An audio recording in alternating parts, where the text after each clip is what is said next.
Hey, everybody. We want to welcome you tonight to Heart to Heart. It's Friday night. Talk right there. And what is the date today anyway? Today is the 12th of August. The 12th of August. We want to welcome everybody that's going to join in tonight and join in with the conversation.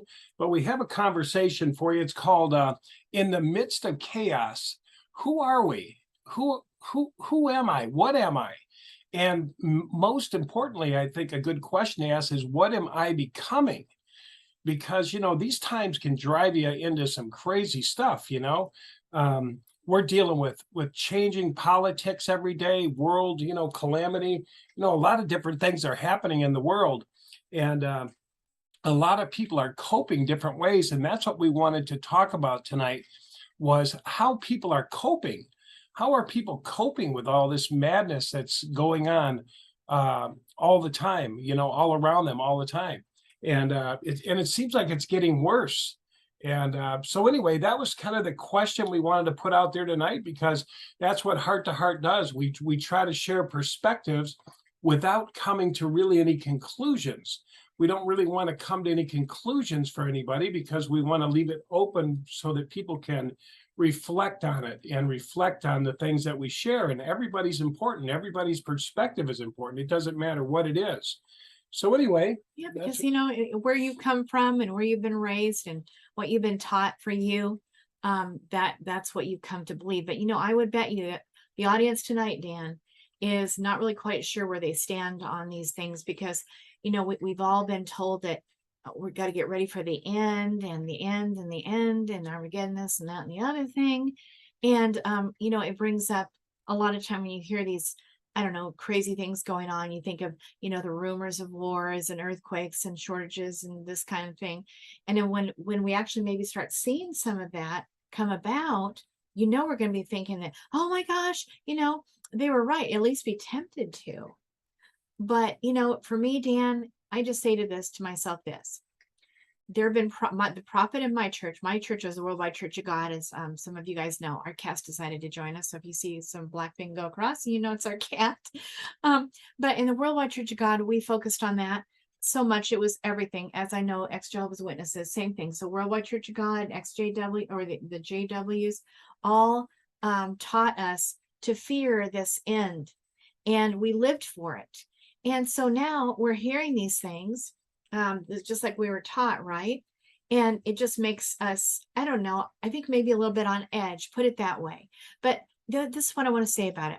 Herbert W. Armstrong, Garner Ted Armstrong, that was the head of our church, they gave prophecies just like in the worldwide, where it was said to us that we're living in the end times, and that you better get ready in every kind of way. You don't want to drive. You don't want to, might as well not get married, all these kind of things, because the end's coming. And I know the JWs have the same exact thing, just get married quickly for convenience until the end comes tomorrow. And we lived our lives on the edge like that. So here we are on what seems to be the end of the world as we know it. I always like to joke because it makes it fun instead of so serious. You know what I mean? It's like, I refuse to be downtrodden. I'm telling you, if it's the last thing I do through all of this, whatever's about ready to go on, I just hope to God that I'm just going to look at where I see the ending being.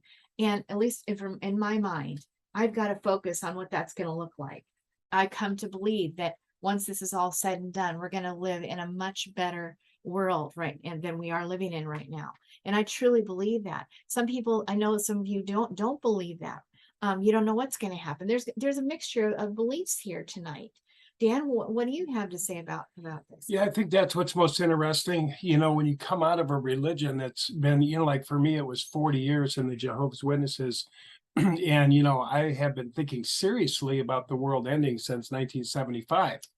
And so, when that ended in the late 80s, when I left, I've been out, 20 some years. And I think it's kind of hard to find your infrastructure, and that's what tonight is about. What have you done to cope with this world in chaos the way it is? I mean, we're in some really crazy times, and it changes every day. We've got left against the right, and a really, really big fight going on right now. Mm-hmm. And I think, when you come out of a cult, I don't think that we have the tools. The coping mechanism. One thing religion does, a lot of religions, and I'm not putting down any religion, but a lot of religions teach dependent on religion. They teach dependent on pastures, dependent on somebody else for the answer. Nobody's used to thinking for themselves and reasoning for themselves, and and using the courage and all that. I mean, basically, you go in and you believe. Like us as Jehovah's Witnesses, we always had a magazine that gave us an answer. It didn't matter, what the problem was. If you were arguing with your wife or whatever it was, there was always an answer. They wanted you to be totally 100% dependent on them. And so I think when we come out of there, a lot of times we don't have an infrastructure, and they know that. And that's why a lot of times we fall flat on our face. We don't know if we're coming or going. We're in fear. We don't have a lot of friends because we've broken off friends with people in the world. And so here we are out in this crazy, chaotic world, and it is crazy. And it looks like the end's coming over and over and over, right? It's if it isn't a war that's starting, we're hearing they're burning up food factories, and prices are going up through the roof. Gas is doubling, tripling, and it's totally chaotic. And so that was our question that we were posing to people tonight: is how are you surviving this time? What are the tools I might say that you have? What are the tools? If you have any tools you want to share, I know Linda's on here. Yeah. If there's any tools you want to share, because it's so interesting. I have a few that I'm thinking about, but if you'd like to share some, that's our question tonight, is how are we getting through? What are we drawing from? Some are drawing from religion, some are drawing from spirituality, and all different facets within the religion, and all different facets within spirituality. Meaning, you might say, I'm a spiritual person, but not religious, and you like to meditate, contemplate, get in the silence. You might want to pray to God, cry out to God. Walk in nature. Yeah, any of those things. Oh yeah. So Linda, go ahead. She put her hands up. Okay, yeah. That's kind of cool. Yes, I lifted my hand. That was fun. Yeah. Jehovah's Witnesses. Wow. I raised my hand. Yay. Sister Linda, go ahead. Okay, here's the mic. Here's the mic. Hi, Mike. So, being that I grew up a Jehovah's Witness, and when I looked up the definition of doomsday cult, and I realized I grew up in a doomsday cult, which keeps you constantly in fear, which is how they manipulate you. I kind of just signed off. Okay, so pretty much anybody that swings that stuff at me, I just don't have time for it. I just don't. And I know some people with their belief system have this, belief that Armageddon is going to hit and we're showing signs of the time. But I've also looked into things to realize that today, even within this pandemic, this is August 2022, we are actually doing better than we have, a few centuries back. We're doing much better today, with finances and less wars and better health. I mean, really, I've looked into this. So because of these things that I've looked up, I'm just not going to swing with the next Armageddon's going to hit story. So that's my tool. And I love that you sang earlier today too, Angela. That was great. That about the worldwide Church of God, the raising children. That one. It's the end of the world as we know it. I when we had the first breakaway, getting out of our houses after the COVID thing, and back in March 2020. I remember going to the restaurant that we love to go, called Sage Travel Restaurant. It's just really near our house. We really like it. And so I'm just joking around in there and everything. And I'm like, it's the end of the world as we know it. And I just all like this. I love it. I'm like, I refuse to be all downtrodden. And, it's like, it's the end of the world as we know it. Like a total punk rocking teenager. And yes. Let's just get really weird, because why be so dang serious for the love of Oh, God? And Well, we've anyway, been right? their whole life. yes, God. I mean, I So felt true. in a tombstone my whole life, you know. I was Hmm. so scared of everything.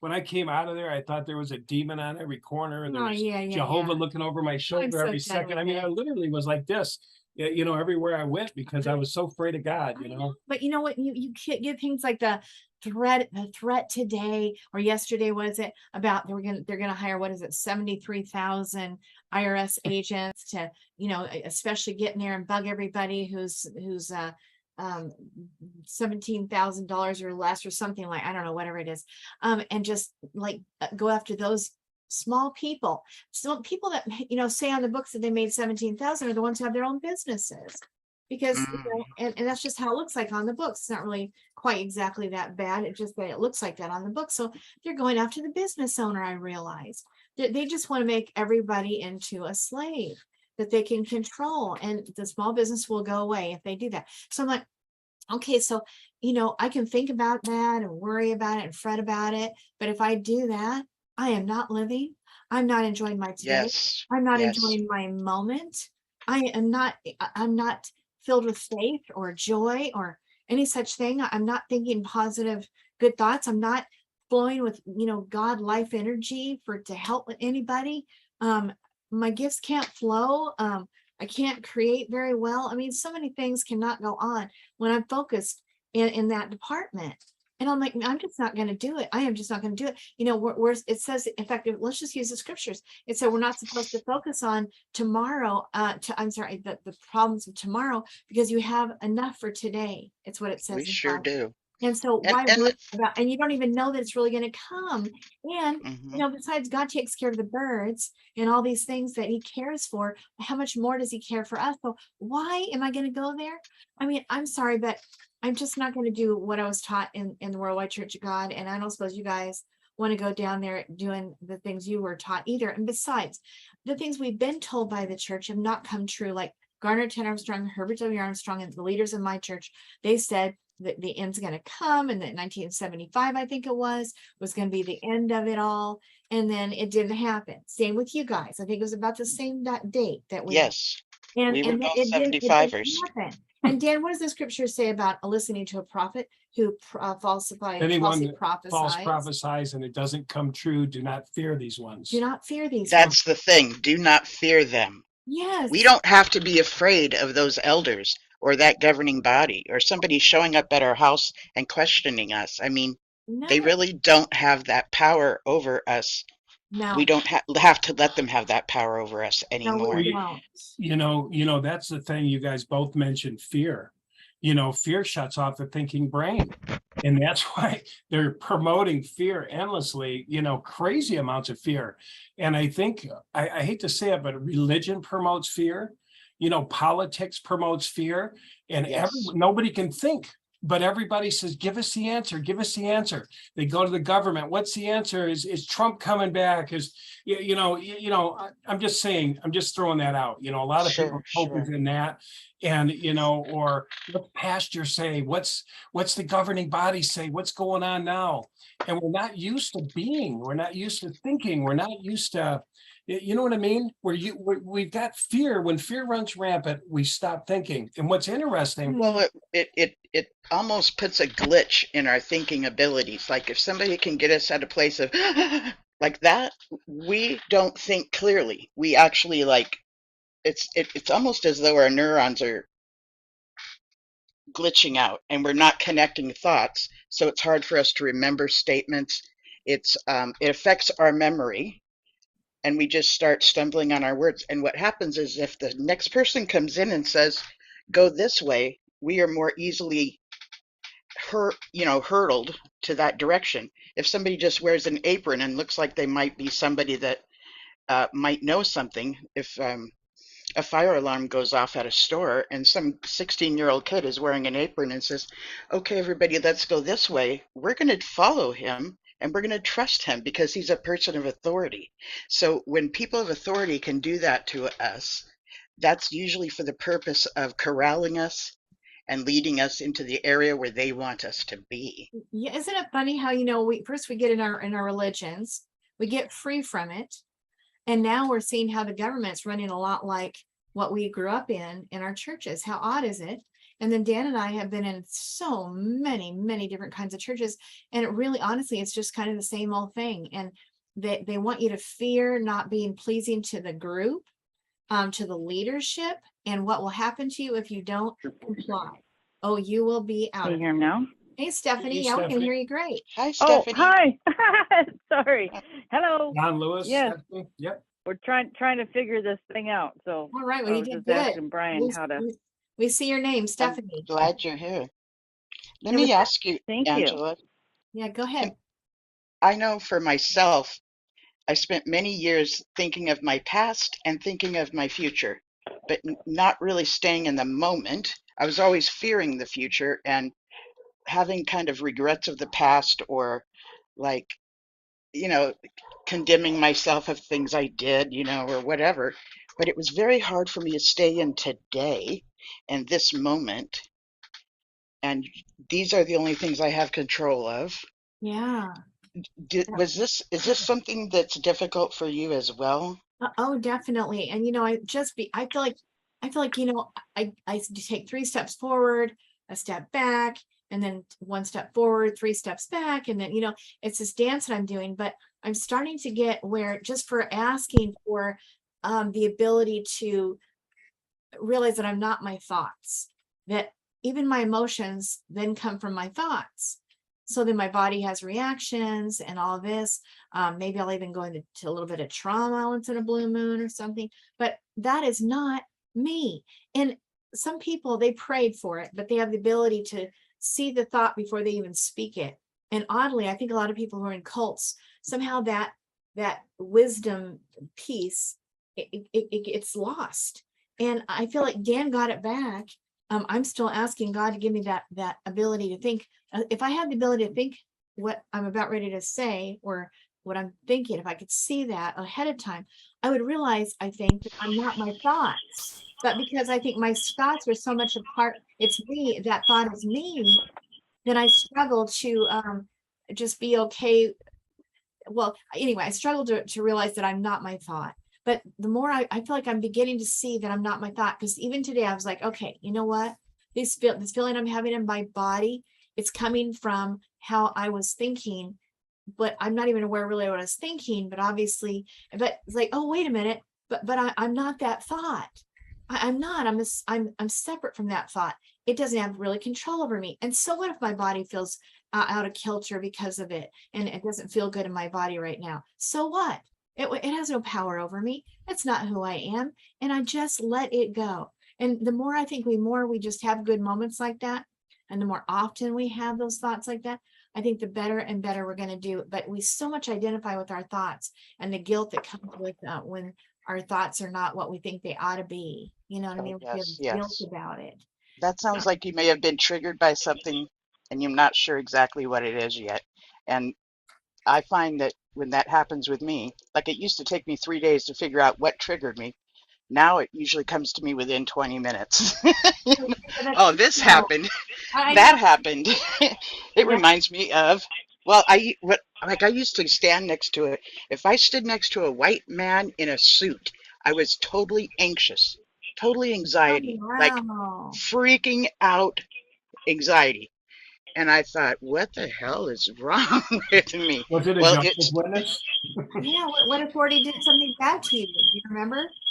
this represented the elders in the Kingdom Hall that I No grew up in. kidding. Oh, So they were that's what right. my trigger was. These men had all the power, Mhm. but they don't today. They just don't. But Yay. Yeah. That's so awesome. I mean that took me months to figure out, but still you find these things out about yourself as you go along, and it's pretty liberating with each one, Yeah. each Well, triggering thing. Linda, you know how I've been putting out there, just today I put out a video about the way that my parents were raised to raise us children.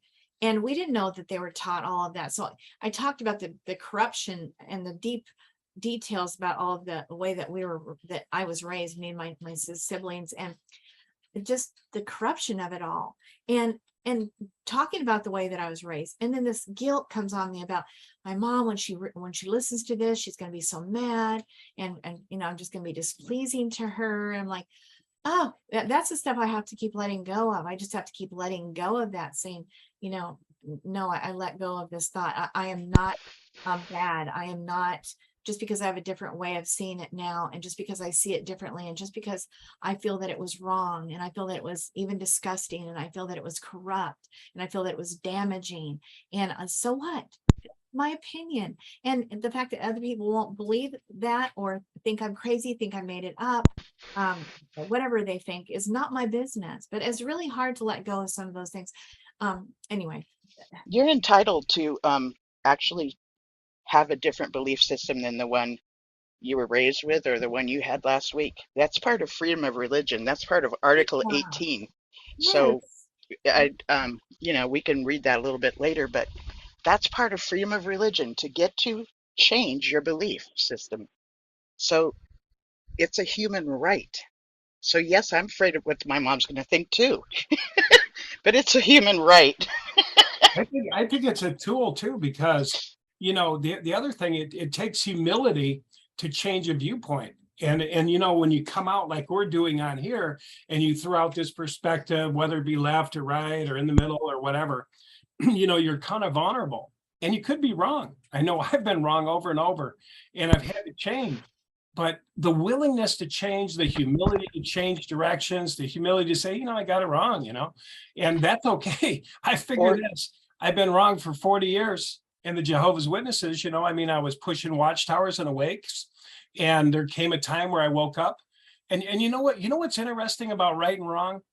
As a Jehovah's Witness, okay, if you were to take me and put me on a lie detector, put my fingers in this lie detector, and you were to ask me questions based on my belief, it would resonate as true. It would be true, 100%. Yeah, God's name, Jehovah. We don't believe in a Trinity. But if you take a Christian and you put him on the lie detector, it's going to do the same thing. It's going to Buddhist or Mormon or whatever. Or the left or the right. Everybody's right and everybody's wrong. Or everybody's a little bit of both, right? Yes, and it's bigger. One thing I realized when I got out of the Jehovah's Witnesses, I went into about 200 Christian churches, all the spiritual groups, and it just kept getting bigger. And it got so much bigger that I didn't have to know anymore. I mean, I went down all the rabbit holes. I shouldn't say all of them. I didn't go down all of them, but I went down a lot of rabbit holes. And I just kept seeing it get bigger. I kept saying, oh my God, it's a limitation. The Witnesses was just a means to an end. And then it came to its end, woke up and said, my God, it's got to be bigger than this. The dates have passed, this have passed. And I was living my whole life based around that. But when I got out, the biggest surprise was it was everywhere. I saw all the boxes. Right. And I don't mean to say somebody's religion's a box, because they may be getting filled. They might be getting spiritual encouragement. They might be getting what they need to survive. I call it a crutch. Right. Like that Muppet guy who said that, what is it? How come you're so happy all the time? And, he was the baker in the Muppet movie. And he's like, look, first of all, ducks quack. So realize that.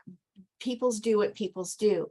And then he said that life is full of meetings and partings, and that we just bless each path, each person, each thing. We bless it, not curse it. So, like we're in a bad relationship or something, but we bless that person for all that they taught us, the good things and the bad, because they all make up who we are. We're wiser in the end. I think we're better always, even when it's not good.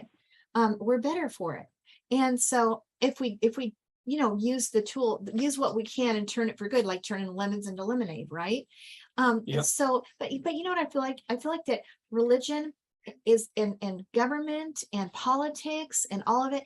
It's all kind of the same to me anymore. And I see it as separators. It's separation. And to me, that's what religion is anymore. If I think of the word religion, I think of separation. And that is what I'm not for anymore. I'm just not. Right. And right now, I don't know if anybody agrees, but it seems like I know our religion was running, division, even within our own families. I mean, most religions, they still can connect with their family and be a family, but witnesses, if you leave, they are running and pushing programs to divide us. Mhm. But man, there's nothing worse right now than politics. They're pushing programs right now of hate. And I believe the level that hate is at right now is one step away from us murdering each other. I mean, I know that's a strong statement, No. but hate precedes it.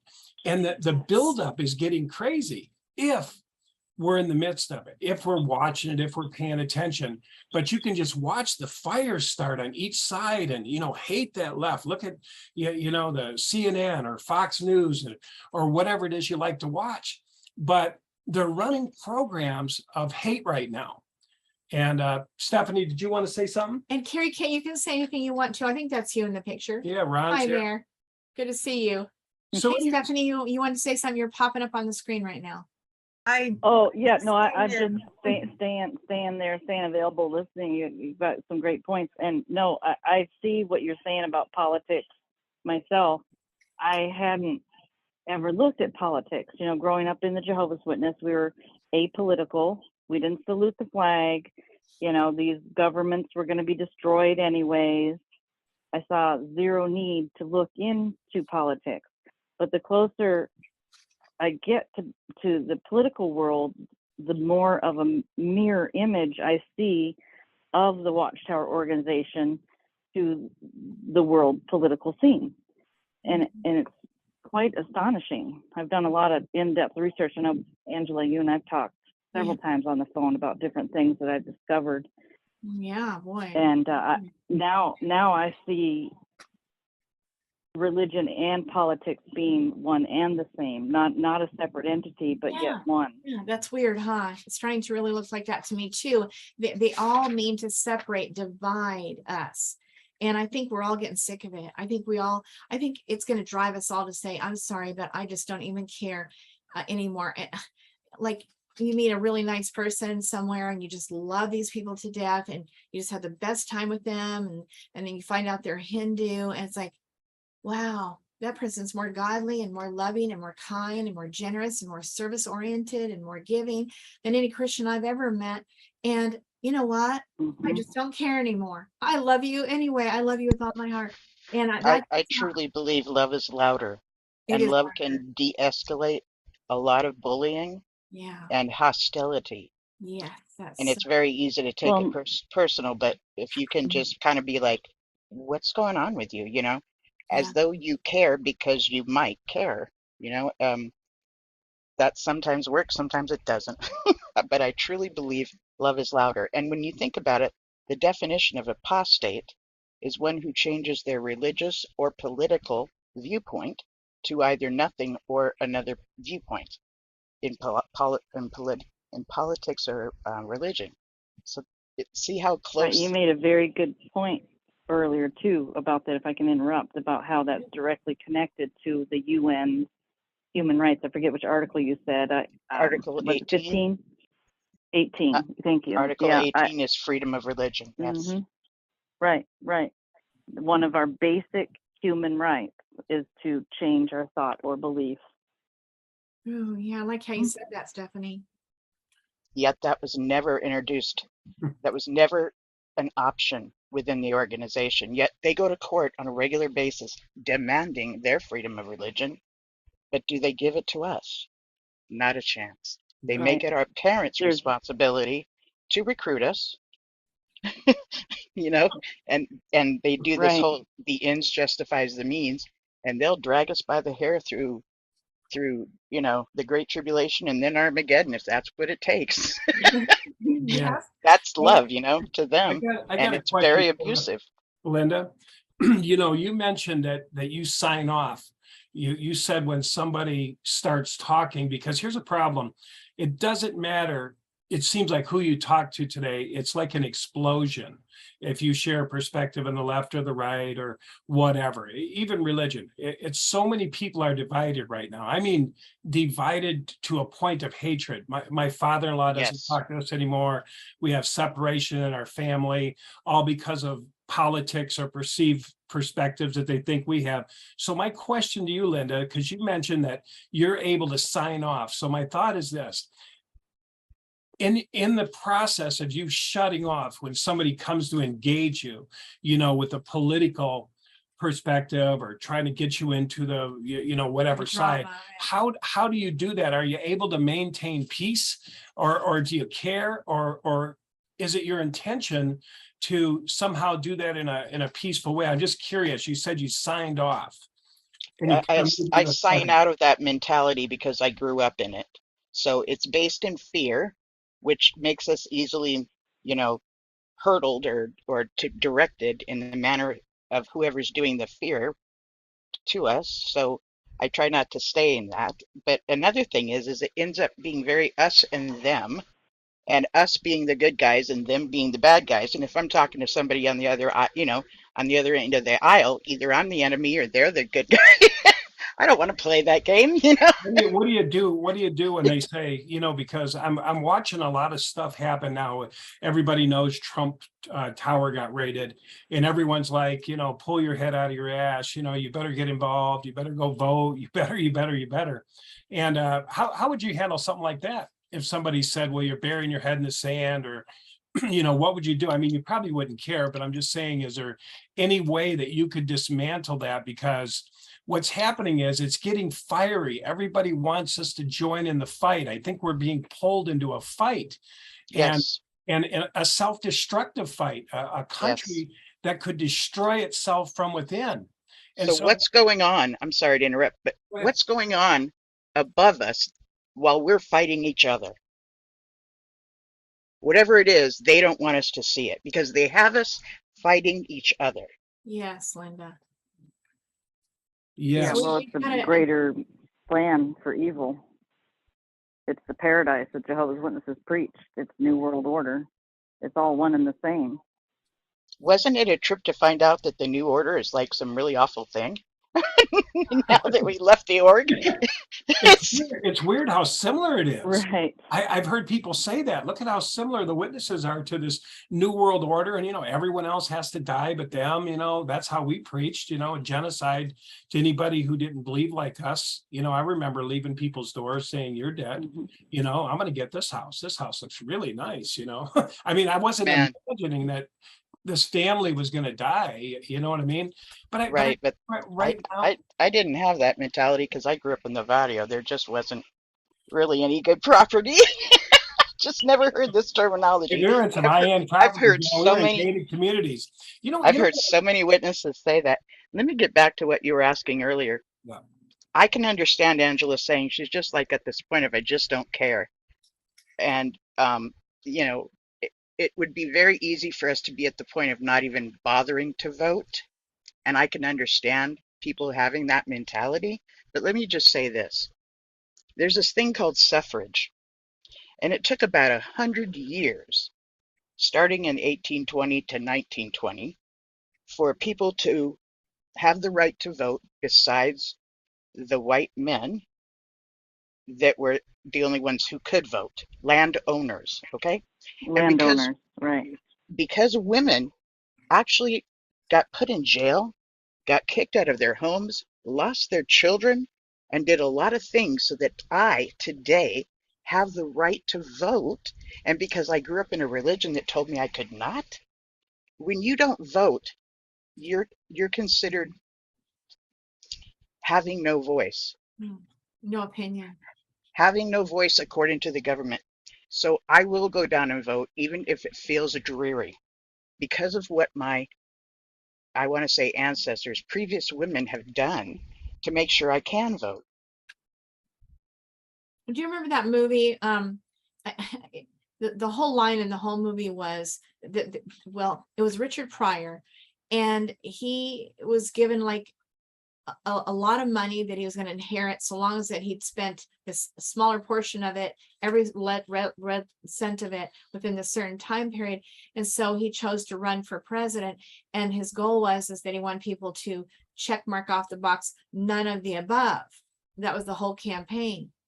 And I thought that was the funniest thing in the whole wide world, because so many times it's like, I'm sorry, but none of the above. what do you do then? You know, what if it's none of the above? What, you know, I don't know. I vote for God. God is my leader. That's what I vote for. You know what I mean? Men are corrupt. I'm just saying. I hear what you're saying, and I totally empathize with you. I don't know what's going to be available by the time I do get to vote, but doggone it, I'm going to go vote. I'm going to go vote. Let's do it once. I will not be disenfranchised. Oh my Well, God. you gotta try it, right? Oh. You gotta try it. I know. I've done it. I have. But Yeah, but you couple know, times. that's what I want to say.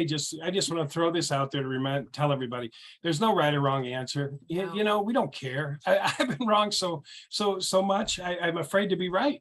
You know, so I like to listen, kick stuff around, and I'm hoping, you know, that's kind of what this show does, is just throws stuff out in the middle. We don't have to judge it. Like Linda said, she hasn't voted. She's looking forward Yeah. to it. They fought for Yeah. it. She's excited. You're like, oh shit, who Yeah, cares? don't take that It's away. all- I have been voting. I have been voting for years. Yeah, Oh, that's- okay, That's okay. good. Yeah, I have been and okay, I was going to say Who'd you something vote else. for? No, I'm just kidding. I'm just kidding. I We're don't going to get in a fight. I am a lefty. I am a lefty. Yeah, then we want to know why. I'm a Democrat. Why? Because I'm a lesbian. That's why. Here we go. Boom. All right, See, everybody. also Well, too. I'm on the right, and I know a lot of gays and lesbians on the right, including Yes. Trump's national security advisor, who I was able to meet twice last week. Nice. Once in Oh, Arizona wow. and once in Dallas, Texas. And he's a very proud gay man. Mm-hmm. And he and Kash Patel on the Trump administration, they were in charge of fighting world terrorism. Okay. And You see, know, I'm really very in the middle though. When I really stop and put everything out on the table, I'm pretty much in the middle. But yeah, I hear you. There's a lot of the I never LGBTQ plus I community never that are voted on the until right. 2000. I never voted until 2016. I heard Donald Trump speaking. I never, you know, growing up as a witness, all this, you know, I never paid any attention to politics. But I just happened to hear him speaking, you know, on one of those TVs at a restaurant that I was at. And I'm listening to this man speak, and I thought, by golly, he would Mm-hmm. hate the Jehovah's Witnesses. So I came home and I said to my husband, are you registered to vote? He's a former Jehovah's Witness as well.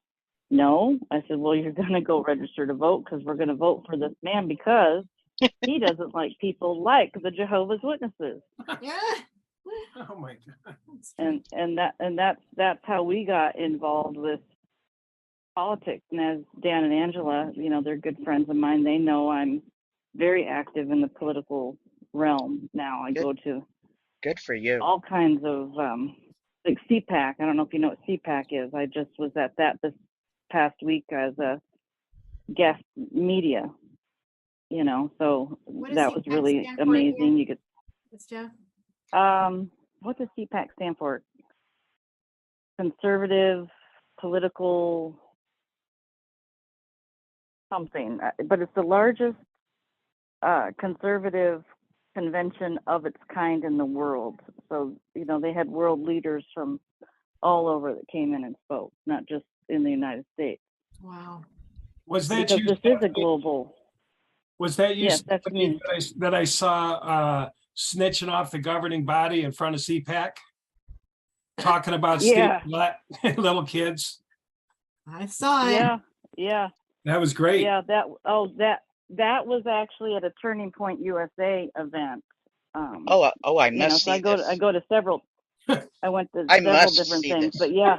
She's Thank like, you. can I just ask one Oh. question? Because she says, can I just Yeah. ask a question? They're like, yeah, what would you like to ask? Well, the governing body said, what'd you tell them? It was great. It was just floored me, you know? It Yeah. cracked me Well, up. what I said was, because you had to watch the whole video. It was a beautiful video. The man talked about the history of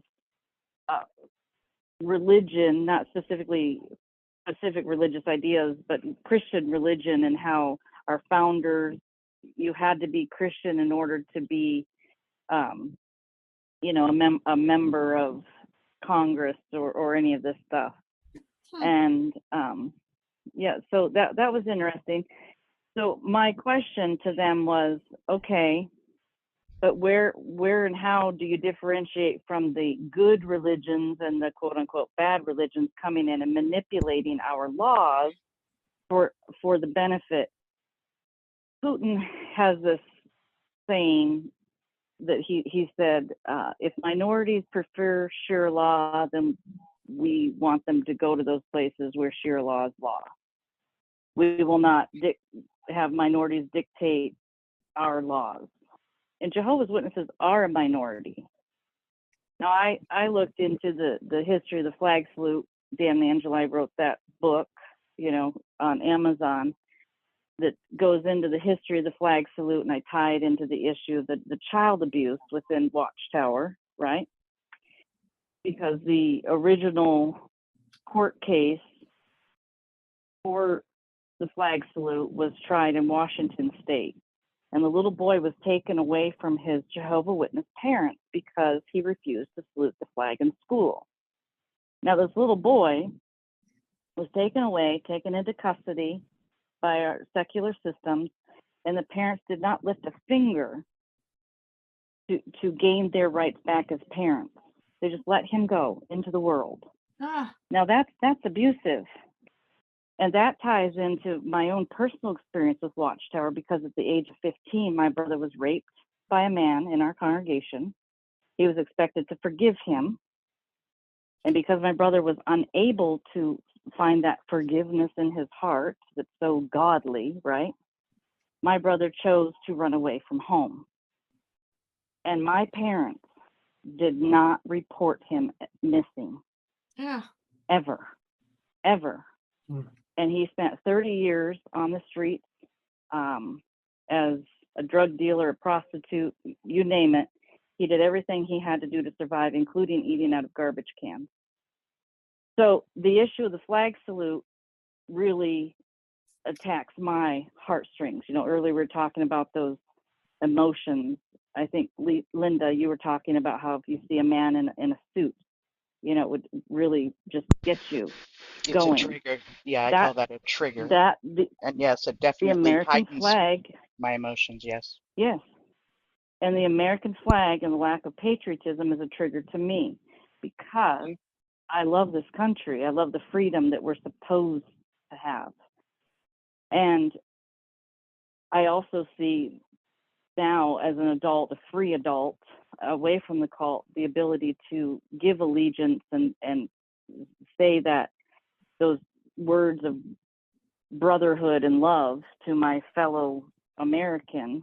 I pledge allegiance for you. I'm going to give my life for you. I see the direct connection to Watchtower. Now, going forward, 1940, I can't remember the exact, there was two big court cases that went to SCOTUS, United States Supreme Court. In 1940, they had a ruling, but then in 1943, they overturned that ruling and changed it, because from 1940 to 1943, the Jehovah's Witnesses were being persecuted so badly. So a minority was being persecuted so badly that they then Supreme Court changed their ruling on the mandatory flag salute in our public school systems. If you fast forward from 1943 to today, now we have people burning the flags in the streets, and we're calling that, First Amendment right. Yeah. So to me, I can't detach the feeling of my brother running away with that first court case that I read about little Russell Tremaine in the state of Washington, to the court cases where a minority is saying, oh, poor us, we're being persecuted, please let us not salute the flag. Okay, the Supreme Court, rules on their pretty little hearts, that's what they do. They, meaning these controllers of the world, they play on our heartstrings. So going back to what Putin said, I can't help but agree with the words of that tyrant of a man that we perceive him to be, that yes, we should not allow minorities to dictate the future of the majority, because then we become this nation of chaos. That's the way And I I see can it. understand what you're saying. And let me just run something off of you or past Yes, you. So I, as a minority, a woman and LGBTQ plus, having human rights, um, and wanting to make sure that they remain, um, would you support me in the human rights that, like, do I deserve them as much as you do? Like, do you see it that way? absolutely. Okay. I see all humans as equal. There should be no persecution, of course.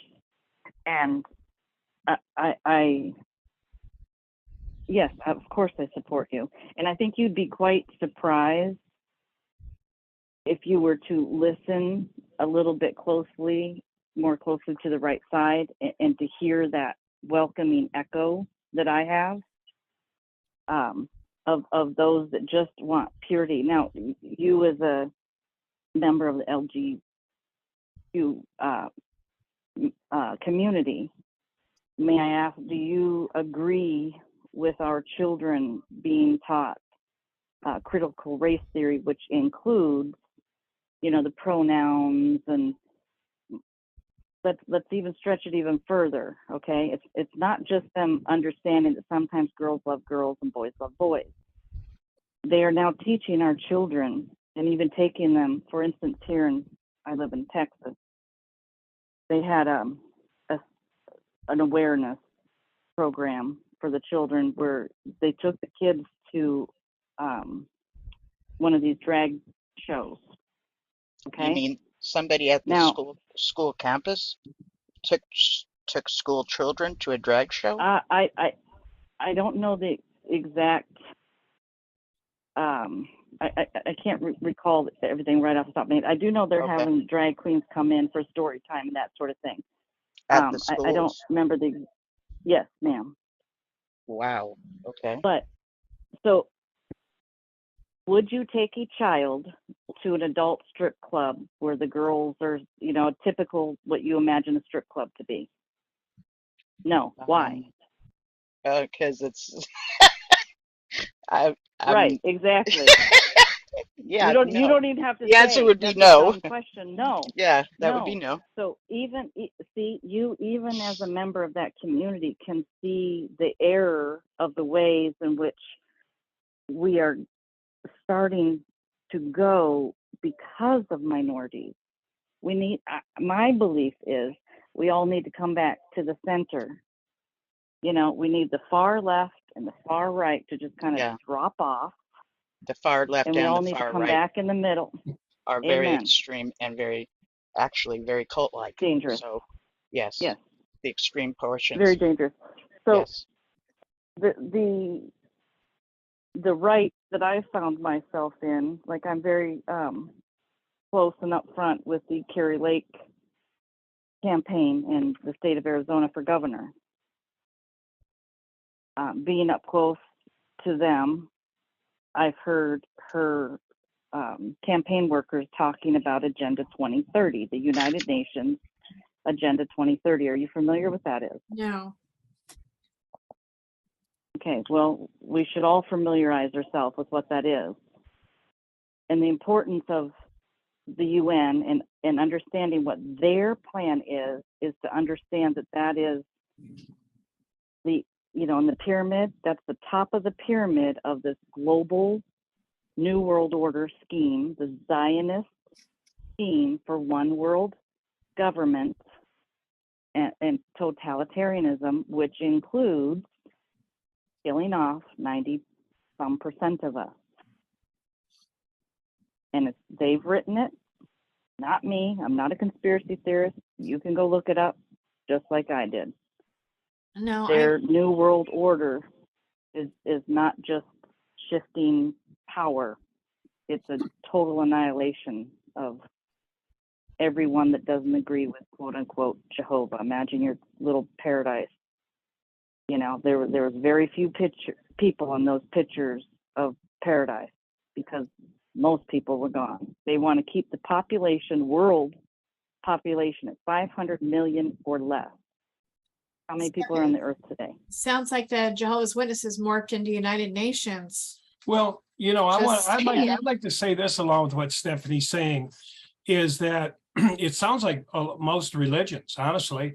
I mean, I've went to 200 Christian churches and they were all preaching genocide. Is if you weren't bowing the knee to Jesus, if you weren't, doing this, everyone else has to go. If you And weren't I want to Christian. say this too.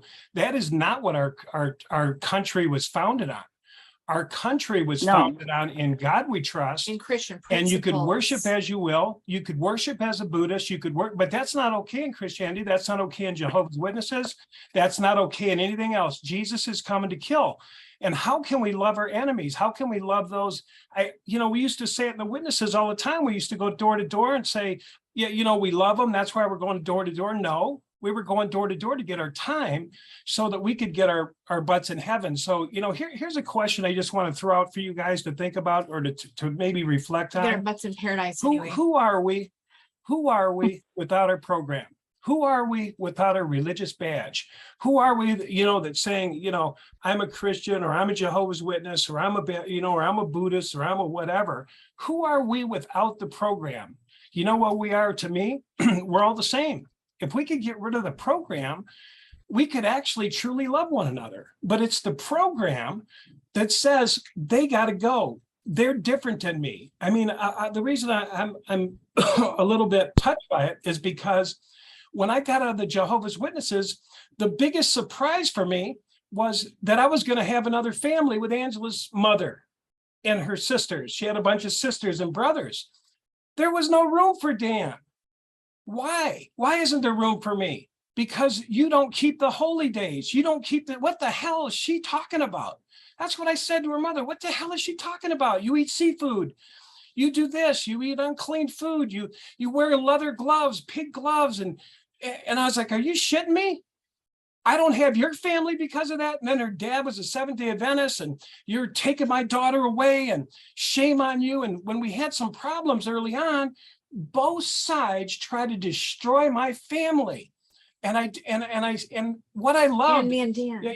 when I went into the Masons, one thing I loved about it was they didn't care if you wanted to swear on a Quran, if you wanted to swear on the Bhagavad Gita, if you wanted to swear on they would like, God bless you, all were welcome. And that's why, I was talking to Carrie K. Carrie K. And Dan's not a Mason anymore, by No, the but way, but still. I was sharing with Carrie, everybody was attacking Russell, with the Masons and stuff. But the truth of it is, he wasn't a damn Mason, because these traditions, and I was in heavy, and these traditions were carried on all the way up to our day. Not that they haven't been corrupted along the way, not that they haven't got all kinds of weird recluse stuff. But the truth of it is, it didn't separate people by Jesus or by Jehovah. The Jesus movement was, unless everybody bows a knee, it's over to Jesus. We used to teach in the witnesses, he was coming with the big sword, right? Yeah. But Masons actually taught, in God we trust. And so we could allow people to be different. And even in the Scottish Rite, the Knights Templar, it was the same thing. You could come in. Actually, a lot of people don't know the Knight Templar. You got to swear that you would defend the truth with your life. You have to take an oath. And so in the Scottish Rite, it was just, that was more of your metaphysical. Everybody was accepted. And I thought Which that one was the one where you will do whatever you need to do to defend your country, that's including Scottish stomping Rite. the crown, That's Scottish Rite. whatever you got to do. We don't tolerate tyranny. We don't tolerate people over us with the iron fist. We crush the crowns who try to put suppression over us. We stand The up to people of religion. America. People that are being oppressed in religion, we say no. And so that was a beautiful thing to me. Not that I agreed with some other things that And not that they're doing that either. yeah, or but that it stood for what it's supposed to stand for, because it was a beautiful thing. But I like that fact. There was even somebody, I think it was Abraham Lincoln, that I bought a tape from, and they were trying to get him to say, I'm a Christian, on his deathbed. And he said, no, It wasn't Abraham Lincoln. it wasn't Abraham. It was no. It was Somebody- somebody after that. It was somebody like him, but it was a thing. And he said, no, I will not. It's not about Christianity. It's about biblical principles, doing right to your brother. It wasn't about this thing, and I think Christianity sometimes, this is just my perspective, Stephanie, but I think Christianity sometimes comes in and tries to say it's us, and the witnesses are like it's us, and the Nazarenes, it's us, and it goes on and on. But I have to ask that question: who are we without our programs, and how can we love our enemies? Do you guys think it's possible to love our enemies? Well, I think it's possible to love your enemies. Absolutely. An enemy doesn't necessarily mean, something bad. Enemy could be just having different conflicting beliefs. That is an enemy. Yes, good point. I Good think point. we've got to remember that people are ignorant. You know what I mean? Good It's point. like, okay, so, Linda, you and I don't, see everything eye to eye, but we love each other. We tolerate each other's differences, that kind of thing. Yes, yes. Um, I absolutely adore you. yeah, I adore you too. And We don't have to believe the same no, way. no, we don't. I love that. I do too. I think that's just so important that we can love a person who's really off the deep end, even in our way of looking at it, and just saying, well, from my vantage point, from the way that I was raised, my studies have brought me to my truth at this present time, that Yes. I feel that you're just ignorant of what I call the truth. I might be wrong. I often am, and I'll be wrong again for sure. But at this time, I see it as, I agree, but I just see it as ignorant, because if you could look at it that way, then you could even love the person who's doing the worst horrible things to you. You know what I mean? Like Corrie ten Boom. I love Corrie ten Boom. She went through the concentration camps with her sister Betsy, and after she got out of there, she started teaching about forgiveness in her land, in her area in Germany, where she was able to teach forgiveness. She felt it was really crucial, or they couldn't move on. So she really harped on this forgiveness thing.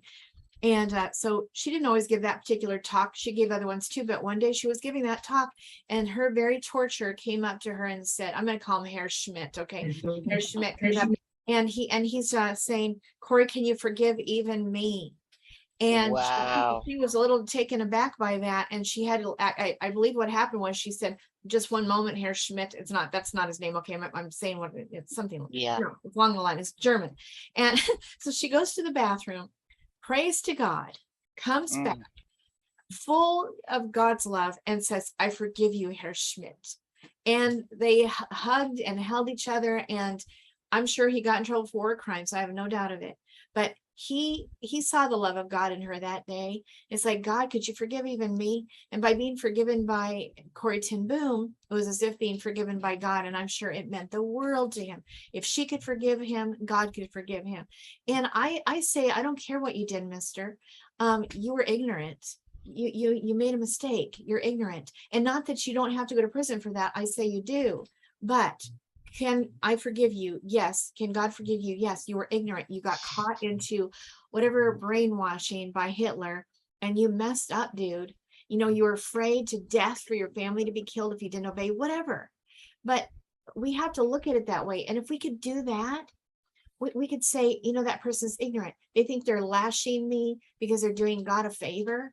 They're beating me, not 39 lashes, whatever, to 1 inch of my 1/4 of an inch to my death. They know that beyond 39 lashes, you will be dead. So they only would give 39 lashes back in the history, way back in like Jesus' time and beyond that.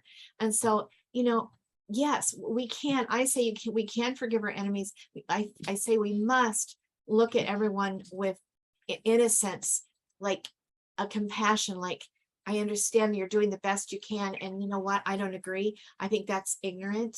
I don't think that you need to be beating me because I don't see things like you do. I don't think that I need to have my rights taken away because I don't see like you. I don't agree, but I understand that you do. And I don't know, we have got to get to a place of compassion, understanding, Yes. forgiveness, forgiveness in advance, if we possibly can. And I don't think we can get it done without God's help. I really, really don't. Carrie K. I'm sorry. Go ahead, Carrie K. Good point. I understand. I just came from a lodge meeting today. That's why I was late. You came from where? I just came from a lodge meeting today. A lodge meeting. Aha. Meeting. And it's quite interesting. We were actually discussing Christianity just from a point of view. And back when the Essenes, the earliest Christians, they had a view of karma, had that view. And it was brought out that it wasn't until the Council of Nicaea that they instituted with the church the idea of heaven and hell. Mhm. Can you hear me? Yeah, we can hear Yeah, you. what years was that, Carrie Kay, when they That Council of instituted Nicaea, that? A yeah. lot of people don't know that because they think this goes all the way back, but it's really kind of a new age religion, honestly, Christianity. Yeah, the Council of Nicaea was when it was instituted, the heaven and hell idea, because the Christians had the idea that you were responsible for your actions, and so we believe in a karmic effect, like the principle of cause and effect.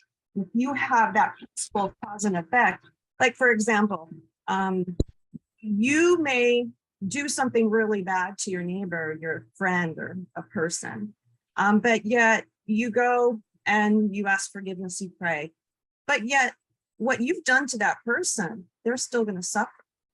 Yeah. You know, are they forgiven or not?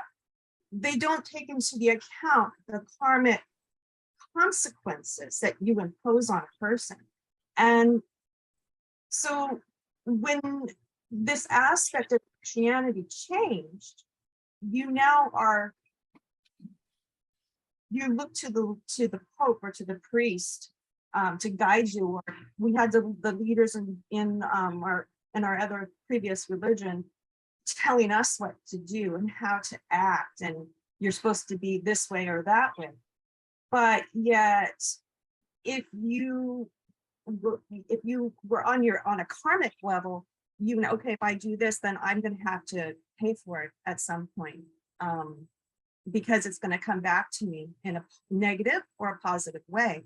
And I found that really interesting, because that's what we're lacking, I think, in society. People are so, this is the way it's supposed to be because my church or my church leader told me this, or and everybody else is wrong.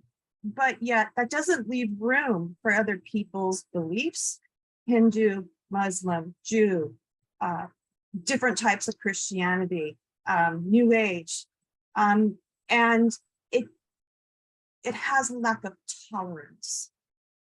People are now programmed with lack of tolerance for other people. So if we taught more tolerance of race, sexual identity, then the problems would be less. And especially if people were now held more accountable for how they do things in their life, which would affect other people's lives. If we thought ahead and say, oh, we can't do that because it's going to affect that city over there. We need to take into account our society as a whole. So after listening to you guys, I'm like, that's what I'll share with you guys. It's I think people are lacking that idea, you know, that cause and effect. Yeah, it says, it even says it in the Bible too. It says that what you sow, this too you shall reap. That's So right. same thing. But you know, when I think about that whole karmic thing, you know, what the Jehovah's Witnesses and the Worldwide Church God taught us, programmed into us, put fear into, you know, the programming into us, that has this effect now that is haunting so many people because they can't seem to get those hooks out. Yeah. People laugh about it, like in the Worldwide Church of God, this guy is the leader, well, he was, I guess he just retired, Joseph Tkach Jr. And he's just laughing. It's like, you know, well, you know, I wasn't affected by it. And, you know, but his father greatly, massively affected thousands and thousands of people because he chose, and he said that the old leader who died, who actually started the church, he said that he wanted to change it back to a Christian church. So we went from Jehovah's Witness Jewish to suddenly switched over to Christianity, pure and straight fundamentalist Christian. And everybody was fit to be tied. I mean, people are paying 10% tithe and sown into this ministry. It's like you guys building those buildings and giving your all, giving all your money. We did the same exact thing. And all of a sudden they're doing a flip on us. What do you call that?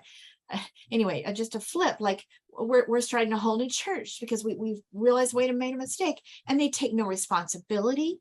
They've not given back. They've not tried to help. They haven't set up programs to help heal the people. As far as I know, I haven't heard of them. And they take no responsibility. Well, I wasn't hurt by it. Well, he was the son of his father, was the head of it, after the main guy died. And for a long time, and his father's one that switched it over to the new Christianity. So it's got a karmic effect. It's so many people are hurt by it. And so I don't know. I mean, it bothers me that there's no compassion. And like Dan says in the Jehovah's Witnesses, there's no apology. And there should be when we hurt each other. And you're right, Carrie Kay, we don't want to hurt anyone. That should be a law. What's that law? And my sister said that she's in Wiccan, and she said that the law is hurt not. That's the main law. Hurt not. I agree. I like that in there. Hurt not. And it's interesting. It's too bad you don't find this out in religion, but Jesus said he didn't come to judge. When you tell a Christian that, they freak out and they blow a cork. He said, I didn't come to judge. Just turn around. Just go the other way. Because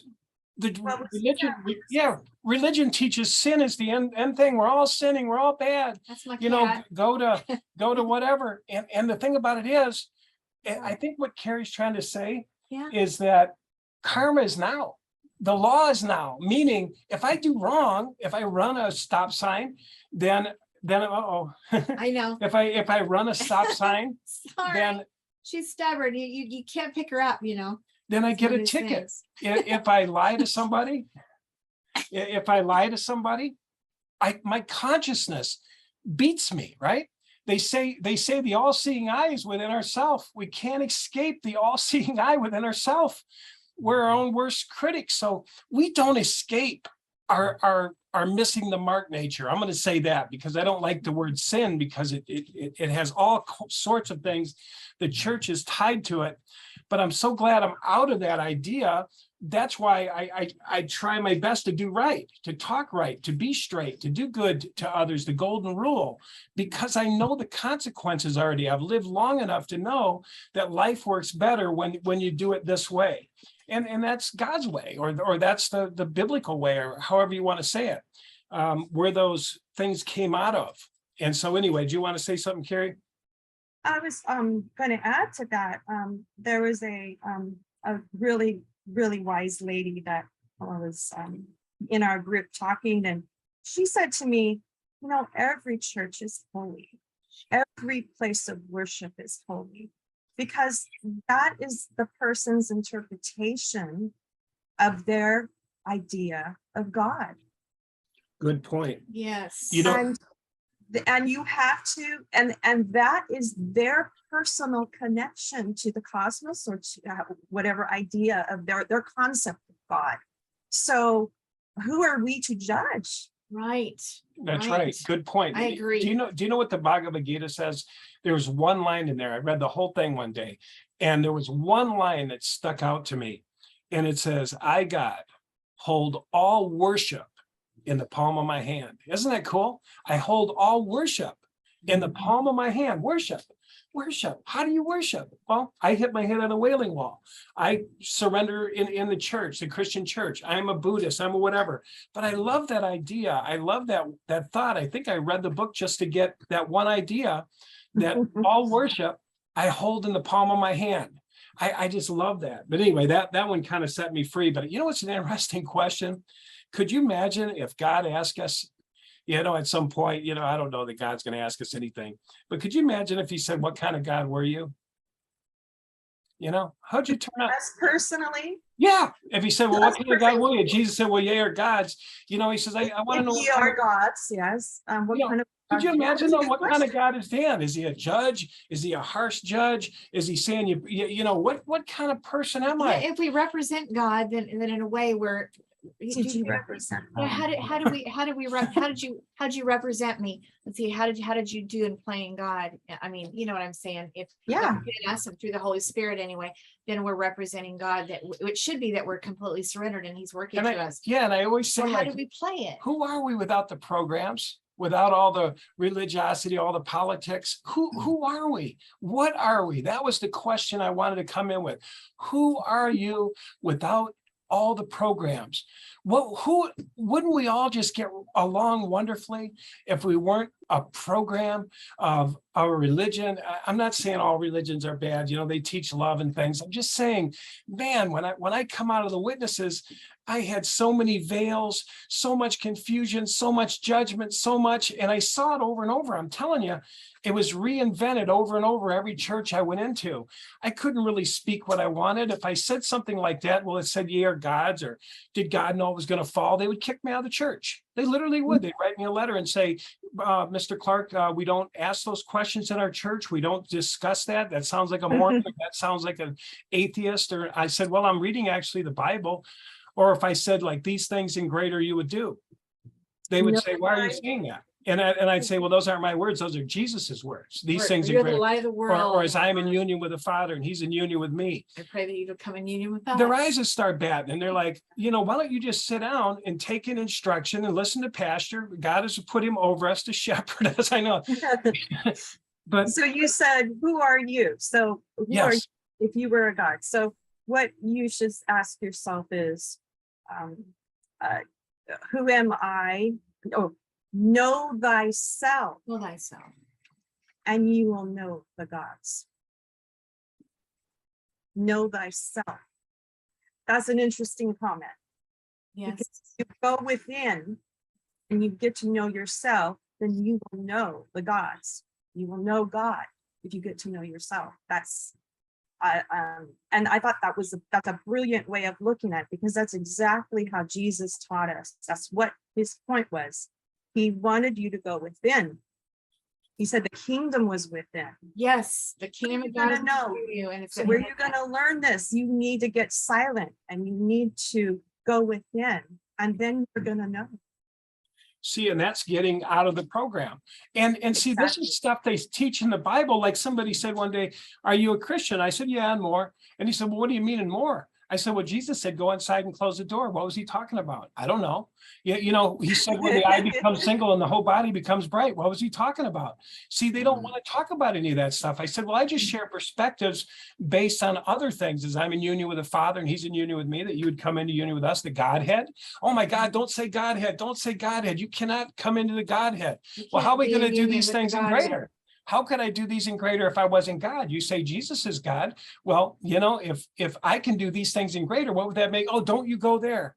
You know, it's all these things that you would ask. So many rules. Yes, yes.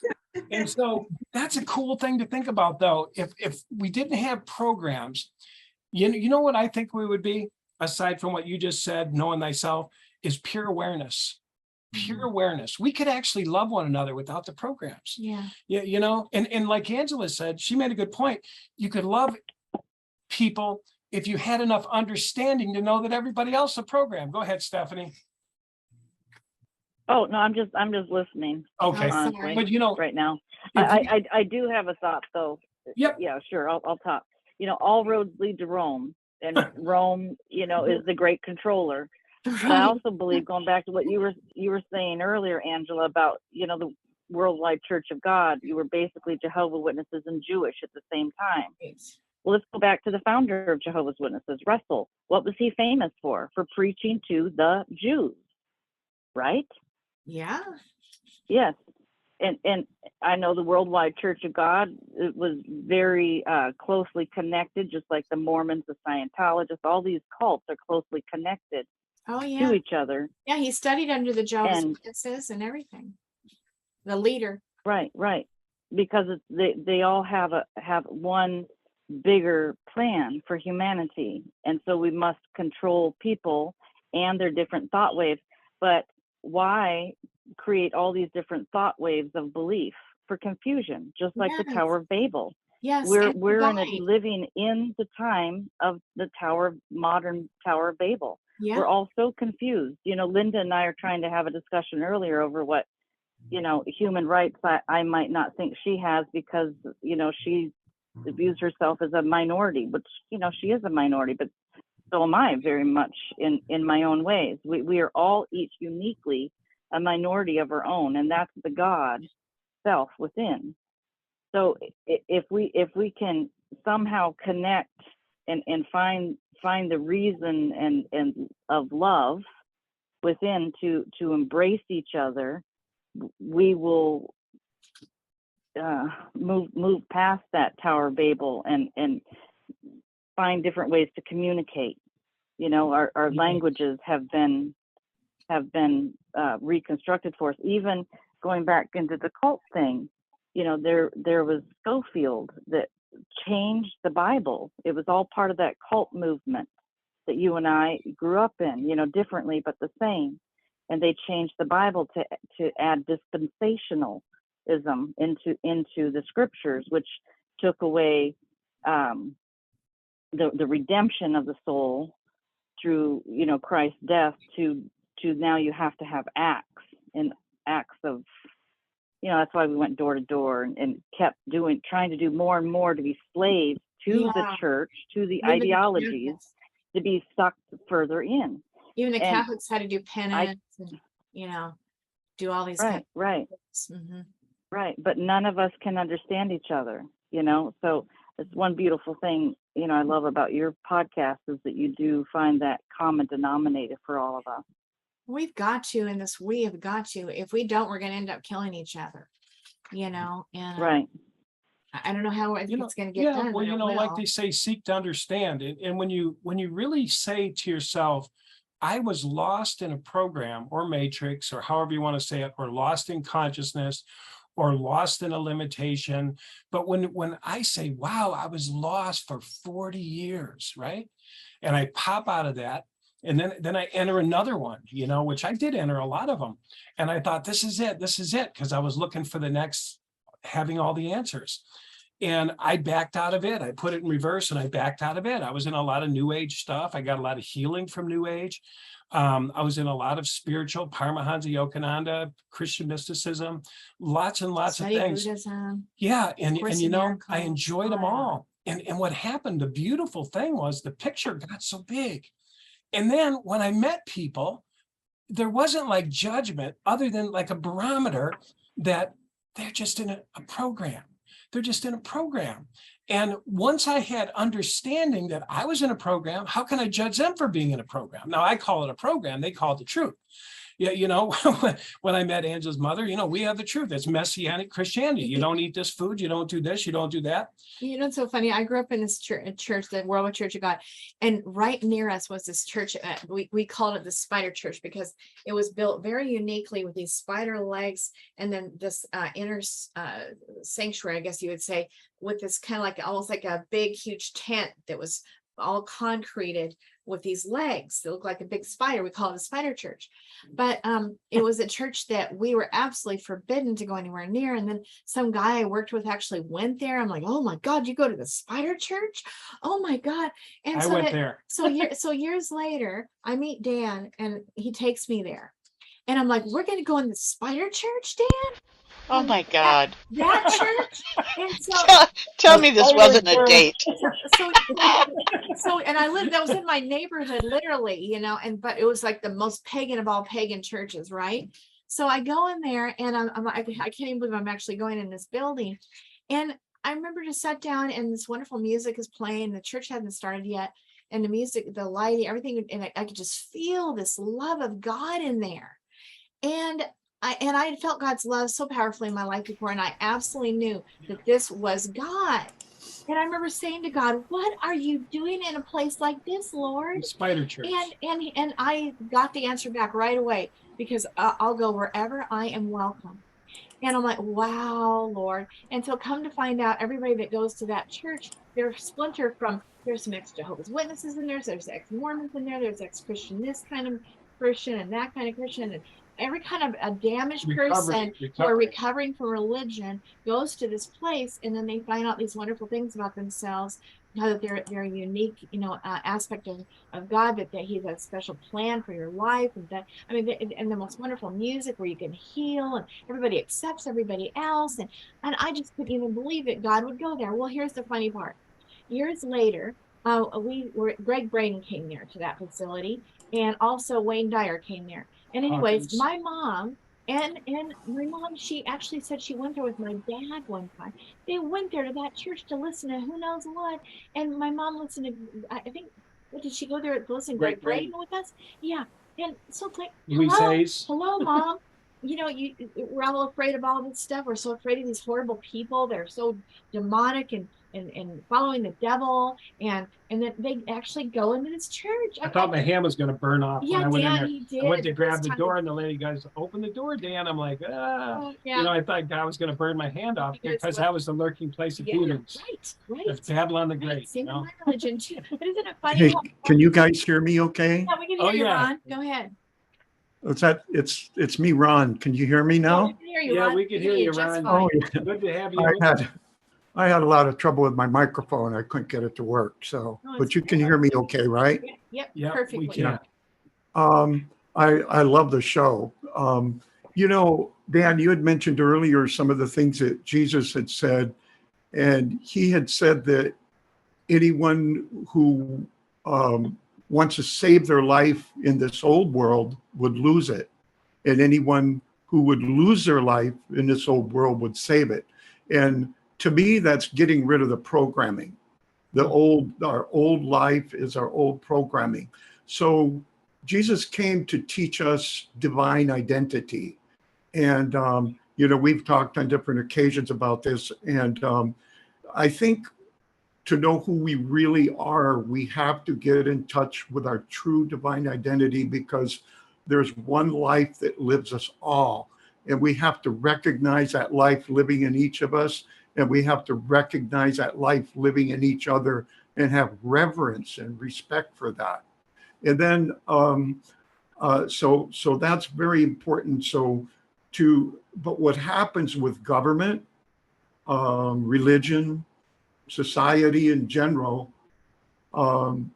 whether intentional or not intentional, they distract us so much with so many rules and programming and things that it hinders us from feeling the divine flow of God's life, peace, love, joy flowing in us.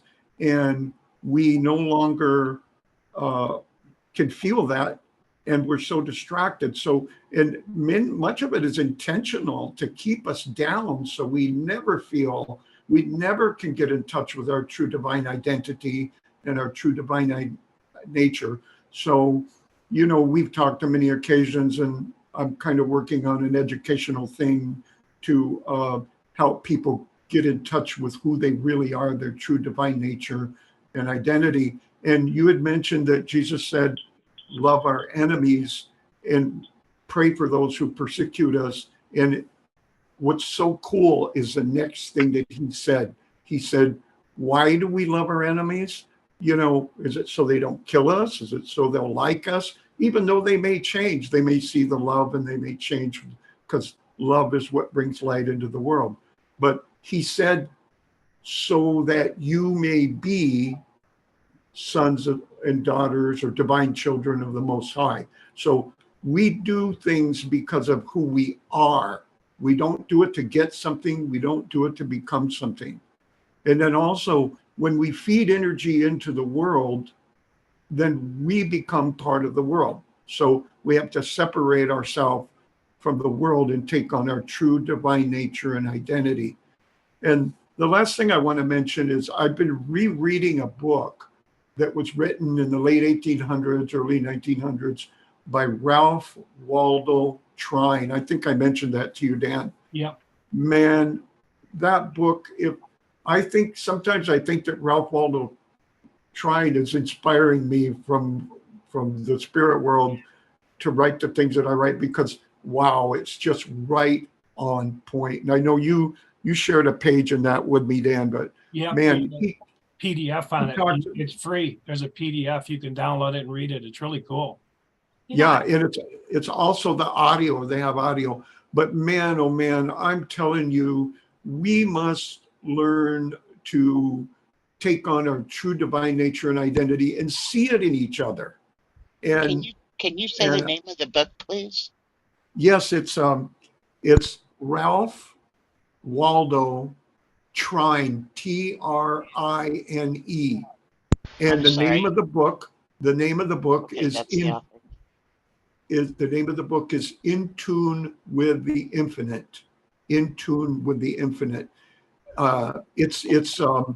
It's in the public domain now. It's so old, and I'm actually going to include it in a course that I'm developing, because this book helps us to get rid of the programming, to change our thoughts so that our thoughts no longer sabotage us. Because what happens is I got thinking about this. My dad used to tell me, if you do this, this is going to happen. You know, I say, if you don't do this, then this is going to happen to you.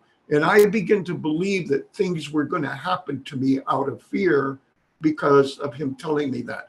Well, the Watchtower did the same thing with us. So I grew up in the Watchtower, and they would do the same thing. Oh, if you don't do this, you're going to be destroyed, or you don't do this.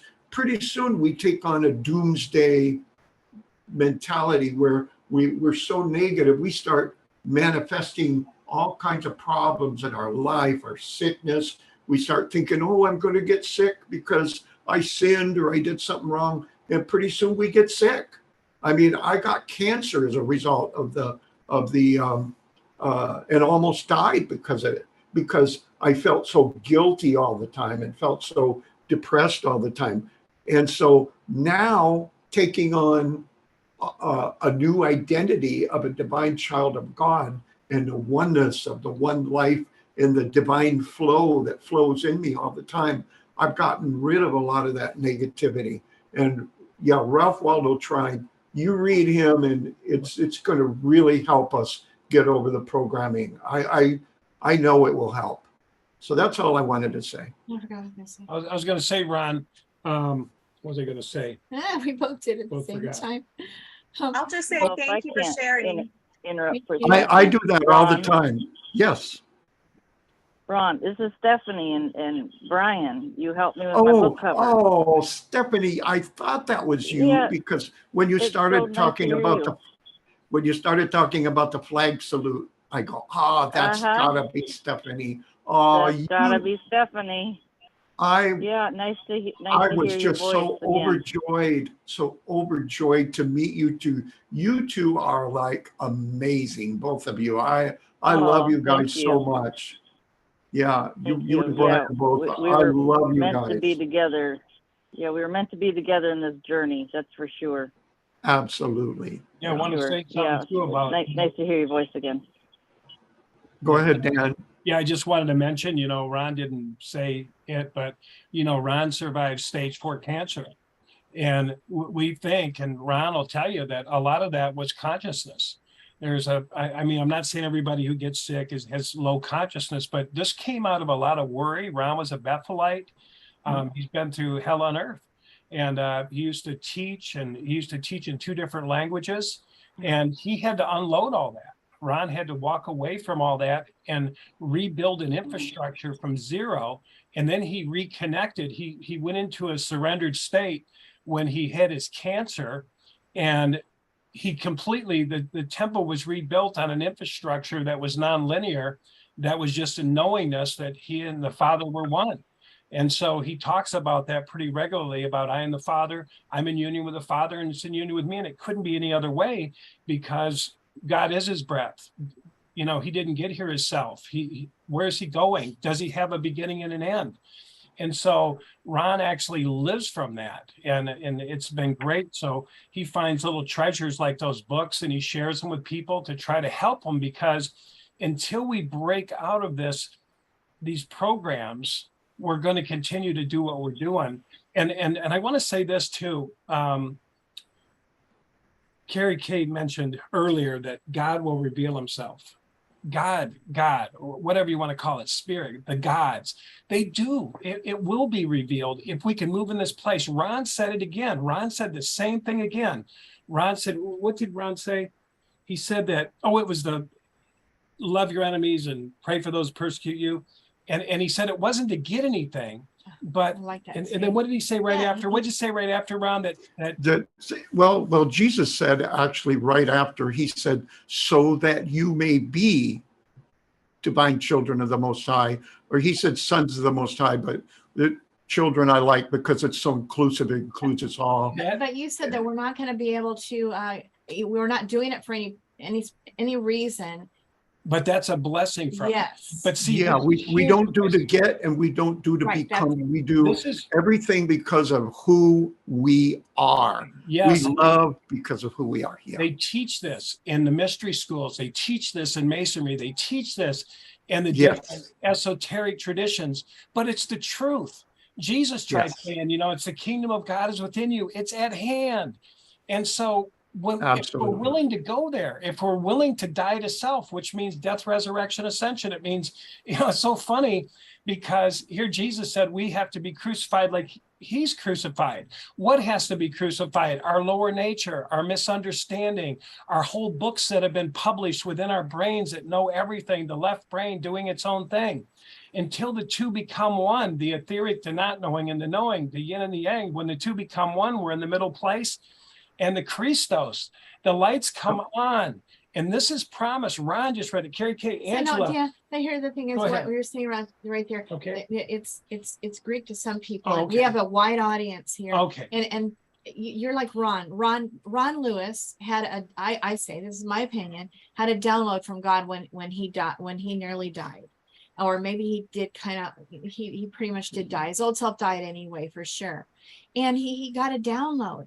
And so this knowingness is there for him. And trying to describe it is very hard. Same with Dan, trying to describe these things. Dan's daughter, she also had the same kind of thing as Ron Lewis, where she died, not physically, but she died to her old self, and something downloaded into her. I'm telling you, it's so obvious. She's only 23 years old, was speaking all over the place, just was invited by some very important person to speak everywhere. Amazing thing. But she said to me one time when she was like, literally coaching me when she was only 21 years old, giving me coaching, life coaching. And she says, Angela, just surrender. It's easy, just surrender. And I'm like, Ireland, look, you surrendered, you had a download, your life is completely changed. And somehow she thinks that now it's going to be easy. All I got to do is just surrender like her, and I'm going to have the same download. And then, it's all over, right? It's like, no, it does not work like that. Darn it. I wish it did, but it doesn't work like that. But she literally went through a death and resurrection. She's a new person. Death, now. resurrection, Yeah, and and ascension. she's So when the ascending. stones rolled away from us, when we go inside, we get lost for a while. We come out of religion. We're like Paul, we're blinded, and then we're led blindly, or we're in the wilderness. We're lost and confused. And then eventually we have sight again. We get our sight back. We get a new understanding. So they call that a pattern. What we go through: death, resurrection, ascension. We have to go through the same pattern as Jesus did. And Yeah, it's a process, Dan. It's a process. And the thing is, it's something that every day I have to work on. It's not easy. It's not easy all the time, but we have to learn to live it. We have to learn to understand that we are different. We're divine children of God. We all are. Every one of us. I just want to say this while I remember, but we're awakening to the kingdom of Yes. God again, because Jesus said that the kingdom of God is within and at hand. They don't teach that in the church, but we're awakening to this divine essence that's within us, and it's at hand. Yeah. And that's when we come into that union. Only then is where the gifts come from. They talk about all the gifts, the healing, the this, the that. Yeah. All that comes into this awareness of Yes. divine union. But until we get there, it's an idea, it's a thought. Wow, something resonates in me. I can feel something there. Though. I feel something, but it's God, spirit that makes it grow. It's the apple falls from the tree when it's ready to fall from the tree.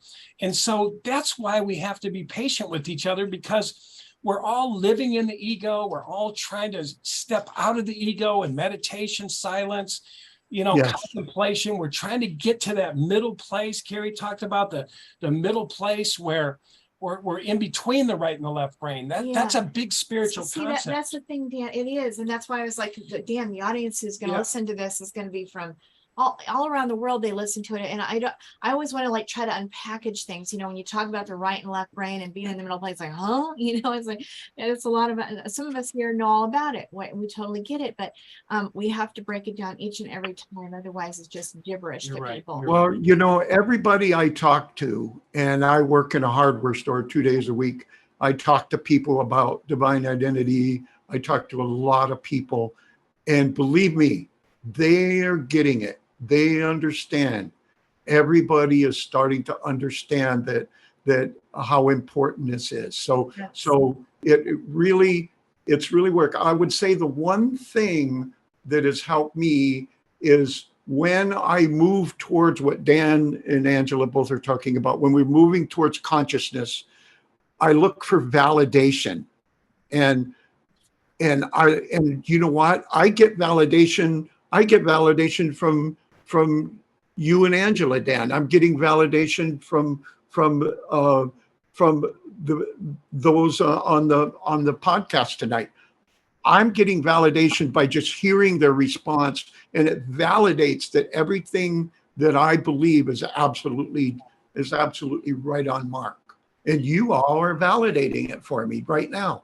Yay. One person sharpens each other. That's right. We're all sharpening each other, and one thing. Yes. Do you want to say something? Yeah, just real quick. I did want to at least because Dan mentioned it twice. I want to make sure, at least for anybody listening later on, but just that what he means by the middle place is just that we have this one side of us that's if you only live on the one side of your brain all the time, it's say it's your creative side, your spiritual side, you're out of balance, because you also have to have the logical side, and you've got to have the thinking side. Like when we were Jehovah's Witnesses or worldwide, we didn't use our thinker side, our logical side. We just obeyed. We're obedient. We're just in the we're in the spiritual more female way of being, where we surrender, we're submissive. But this other side is the thinking side. They've got to come together in the middle. They both got to bow to each other, almost kind of like, left and right, brown. And then if you get there in the middle place, then you're completely surrendered to God. And that is the whole thing, like Dan talks about, the thief on the cross. On each side was one guy who was this one way of looking at things. He was the spiritual, creative, kind of guy. And then this other side that's rebellious against God. That's always our thinking mind usually. But so it's not bad that we think, but it can be a rebelliousness too, because we think too much and we think we know it all. So this balance has got to come in where it's head in the heavens, feet on the ground. It's got to come together in the middle place where it's full surrender to God. So we're not fighting God anymore with our thinking, knowingness, not trying to play God, and that we're not on the other side where we're all airy fairy either, and so creative that we're no heavenly good, no earthly good, no however that goes. I forgot how that saying goes. We're so earthly bound that we're no heavenly good. I don't know. I forgot. That's why they called it two thieves. See, it's an allegory to the cross. The cross where Jesus was crucified was in skull place, right? Golgotha. And so where's the skull? Where's the angel's wings? In the Shekinah glory where Moses sat. He said he sat in the middle of the angel's wings in the cloud of unknowing. That's going inside and shutting the door.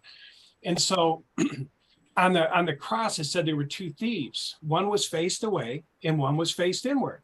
The one that was faced inward was called the nonlinear etheric part of your brain, the right brain. It's already connected. Today, I tell you, you'll be with me in paradise. The other part of the brain is what they call the left brain. It's a logical, mathematical, survival of the fittest. We need both. But both of them in their own right are thieves.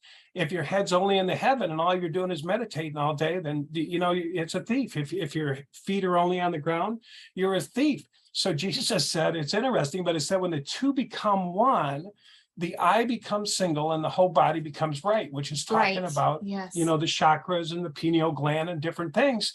But here's how to do it. We have to surrender the left brain, which means the books we've got written, all the books. And when we do, there's an arch that's formed in masonry. They call it a royal arch that connects the two to right and left. It's the final capstone on Solomon's temple. It's the final capstone that makes our temple complete, the kingdom of God within revealed.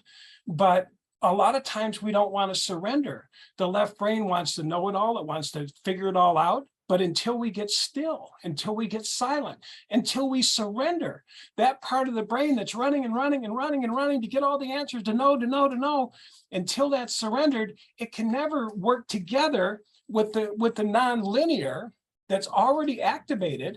So we literally go from basic internet to high-speed internet. We go from a flashlight to a laser if we can surrender enough. And that's why the bigger surrender, the more of the quantum leap we have, because the kingdom is activated. Now here's the interesting thing. The middle place is an energy field.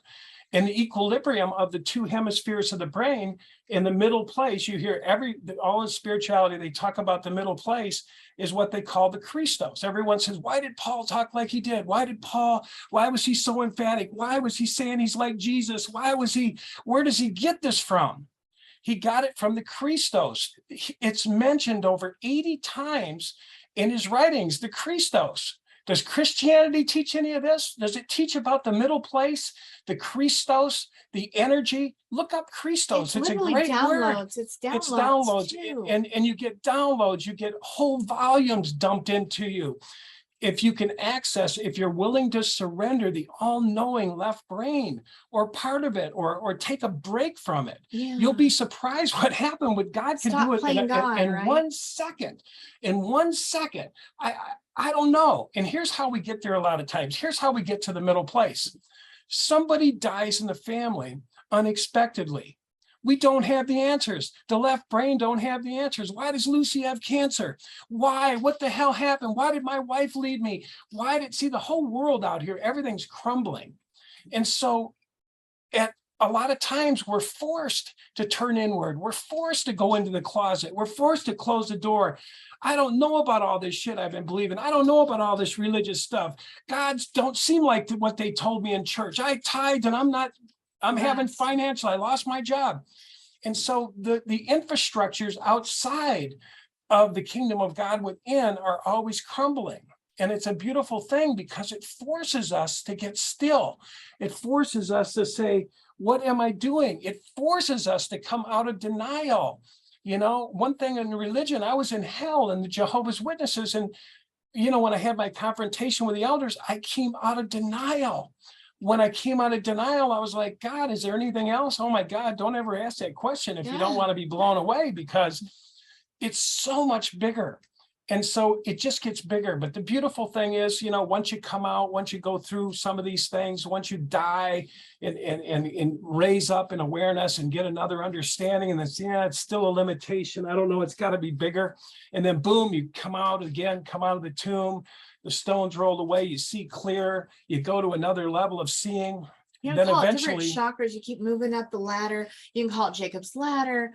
It's called a myriad of things that you can call it. That's Teresa of Avila's castle, the different levels of the castle. You could call it that, the chakras, it's so anyway, it's just the moving. It's almost like the Lord literally is moving a stone out of the way, and you're going into another level, and moving and opening another door, and you're going into another level. And just as time progresses, we're being led, whether we like it or not. and it's We are beautiful. all being led. Yes. It's beautiful. We don't have to worry, really. We are being led, absolutely. And what's beautiful is you move out of judgment, because what you realize is, at one level of consciousness, when I was a Jehovah's Witness, I was a talking head. I had all the answers. Then I moved into science of mind, unity, and then I had all the answers there. And then I moved into mysticism and got a little more quiet and still, and there was more answers there. As it got bigger, I was like, oh my God, everyone else is at all these different places, of consciousness, which aren't bad. The man who sees the grass, I see the grass. Well, I happen to see the trees over there. Wow, look at those trees. And the next guy goes, well, I actually see the tree tops. Another guy says, well, I see the blue sky. Another guy, I see the planets. Another guy says, well, I see the angels. fifth, sixth, and seventh dimensions, you know? And so it's humbling in a sense, but it's beautiful because I can stop judging. I can finally say, you know what? It's okay. We're all talking heads out of a different level of consciousness. And that's where grace can come in. When I understand that about me, I can pass that same consciousness on. I can be in that place to recognize that, hey, everyone's at different places at different times. And you just say, God bless you. Amen. In your Christian church, God bless you. In your Buddhist temple, God bless you. Tibetan monks up there praying and worshiping, and God bless you. Israel is people in Israel at the Wailing Wall, and God bless you, because I was there too. Yeah. I was in all those places. Can I say this Go just ahead, then? go ahead, We do yeah. have to wind it up real quick, you guys. Okay. We really, really do. We're almost on 2 hours, Okay. just a few minutes away. But you know, one thing I want to say just on, I witnessed this, but when we had the 08-09 crash in the United States here, I remember our business just shut off like a faucet. It was just like a faucet was shut off. No more work suddenly. Like, what in the world? It was really scary, you know? And so I remember Dan just saying, I don't, so then we came up with this harebrained idea. We're going to start a brand new business. We're going to start speaking. We're going to get Dan's book out. So we redid his book, renamed it, the whole thing, did a big old campaign, spent all the money we had left to do it, thinking that it was going to, this marketing campaign, the whole thing was going to spring us into a brand new life, a new career. And guess what? It all went to hell. It didn't turn out right. Amazon sabotaged it. It went nowhere, and all that money was lost. And Dan $10,000 was one day. devastated. So I remember what he did. He went into this little room we had, and turned out the light, put on a little candle, and he just sat in the silence. And the next day, sat in the silence. The next day, sat. He did this for days on So let's end. turn the house He had to a no, monastery. yeah, that's what he said. But he didn't have any words. I remember him telling me that. I don't have any words. I don't know what to say. I don't know what to think. I don't know what to believe. He just literally sat there in the silence and before God, and just, I don't know, but you know, I want to tell you what, when it was all said and done, crazy creative ideas came out of this guy. He's a different man today. I'm telling you, he definitely had downloads. There's no question in my mind. He's not the same man because of that experience. And so I guess I just want to say this, you know, we're about ready to go on some really weird, whatever it is, stuff that we're going to go through. But I'm assuring you, first of all, I absolutely believe with all my heart, if it matters to you at all, that we're going to come out of this better. It's going to be, I think it's going to be a little rough, but we got to just keep our focus on the end result, which is what I want to see is, you know, us, the world in a different place, the kind of world that what we've all believed what was going to be, the world that we want to see. We've got to see that kind of world, our being in that world, and the way we want to come and be seen as what? As this is how I want to be seen. I want to be, you know, be compassionate. I want to have a center where people are, where I'm going to help them in a certain way, or whatever it is that you dream of doing, and how you're helping and how that's making the world a better place, and seeing that end result. We've got to look at the end result and then just trust, let go, know that we are never separate from God, ever. I don't believe that is possible. And I mean, at least Christians believe in the Holy Spirit. And when you become a Christian, the Holy Spirit comes in you. So that alone should tell you that if that Holy Spirit comes in you, that is God in you. So we're not separate. We're never separate. I'm not separate from you. You're not separate from me. Not in reality. We're really not. And we all came from the same source. Jews, they want to say we all came from Abraham. Everybody believes we came from Abraham. Everywhere, all religions believe this. So if we're all come from the same father, we're not really different from each other. So anyway, we've got to just somehow let go. We got to just surrender to this process. We got to surrender to knowing that this, what we're going to go through, is for our good. It's not for our harm. It's for our good. We're going to be better people for it. Dan was a better person for having, I am too, for having lost our business in 2008-9. And everything changed for us. Everything. Our way of being in this world, our way of thinking, our religious ideas, what we think God is, everything's changed because of that what went on in 08-09, and it was scary. I remember sweating profusely about it and worrying because it was so weird, you know. But man, did I learn. And I hope to God that this time around, you know, you guys were given a third chance. Now we had that, then we had COVID in 2020. Now, you know, who knows what, monkeypox, I don't know what else, whatever the hell, I don't really care. But whenever we're going to go through this time, I hope that we're braver, more courageous, more trusting, more surrendering. I don't know, but just let's just give it all we got to not guilt ourselves, not shame ourselves, not feel separate, not feel that God's not for us, not feel that he's abandoned us, none of those things. Let's just trust that we're okay. No matter what, it's going to be okay. And I just want to let you know, I believe in this guy named Kim Clement. And I know people say, well, there's a few things that it's a little questionable. I'm just telling you, there he has been spot on, spot on, spot on. He died in 2016, but he's been spot on as a prophet of God. And I believe him. And I'll tell you one thing he did say, and now I've heard it 2 other times now, in recent time, like in the last month, people saying this, that by the end of the year, God is stepping in. Kim Clement, who died in 2016, said that a certain Christmas that it was going, that God was going to step in at Christmas. So we have that. We have 2 different times now in the last couple of months saying that by the end of this year, God is stepping in. So I'm hearing it. I trust it. I believe it. Dan he has dreams. And one of the dreams he had was that it was so bad and so rough that we all just kind of like, I can't take another minute of this. I just can't take it another minute. We're just beside ourselves. And then all of a sudden, boom, it's over just like that. And God steps in. And so, and then we're all like this. Dan said in the dream, it was like we all went, oh, thank God, thank God, thank God, thank God it's over. Just like that, it was over. So I just, if for whatever that's worth, take it or leave it. I don't really care. But I do believe that we have a good, loving God. It's not the God of the Jehovah's Witnesses. It's not the God of the Worldwide Church of God. No way. That is not the God I've come to know. That's not the same. Not at all. He's been faithful to me, been faithful to Dan. He's spoiled us, really, truly spoiled us. He's answered directly prayer, big time. And he's a good God. And that's what I've experienced. And that was what I'm choosing to believe. And I hope that you will choose to believe that no matter what is said, no matter what is done, no matter how scary it gets, no matter what people are forcing on you, no matter what, that we keep our eyes on the one who loves us and cares for us and knows us through and through, and who's never separate from us, never, ever. He's closer than our breath. I believe that.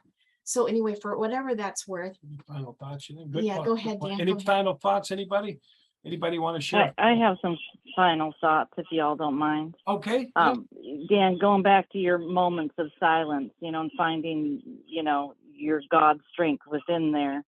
And for me, having this understanding of politics and religion being one in one, there's something called, well, first of all, let's go back to just, as we know, Jehovah's Witnesses.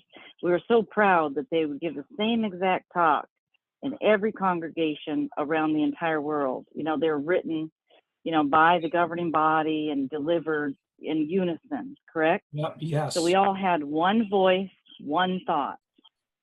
Well, the government does the same thing. There's this thing called Operation Mockingbird, and they use the media to do this.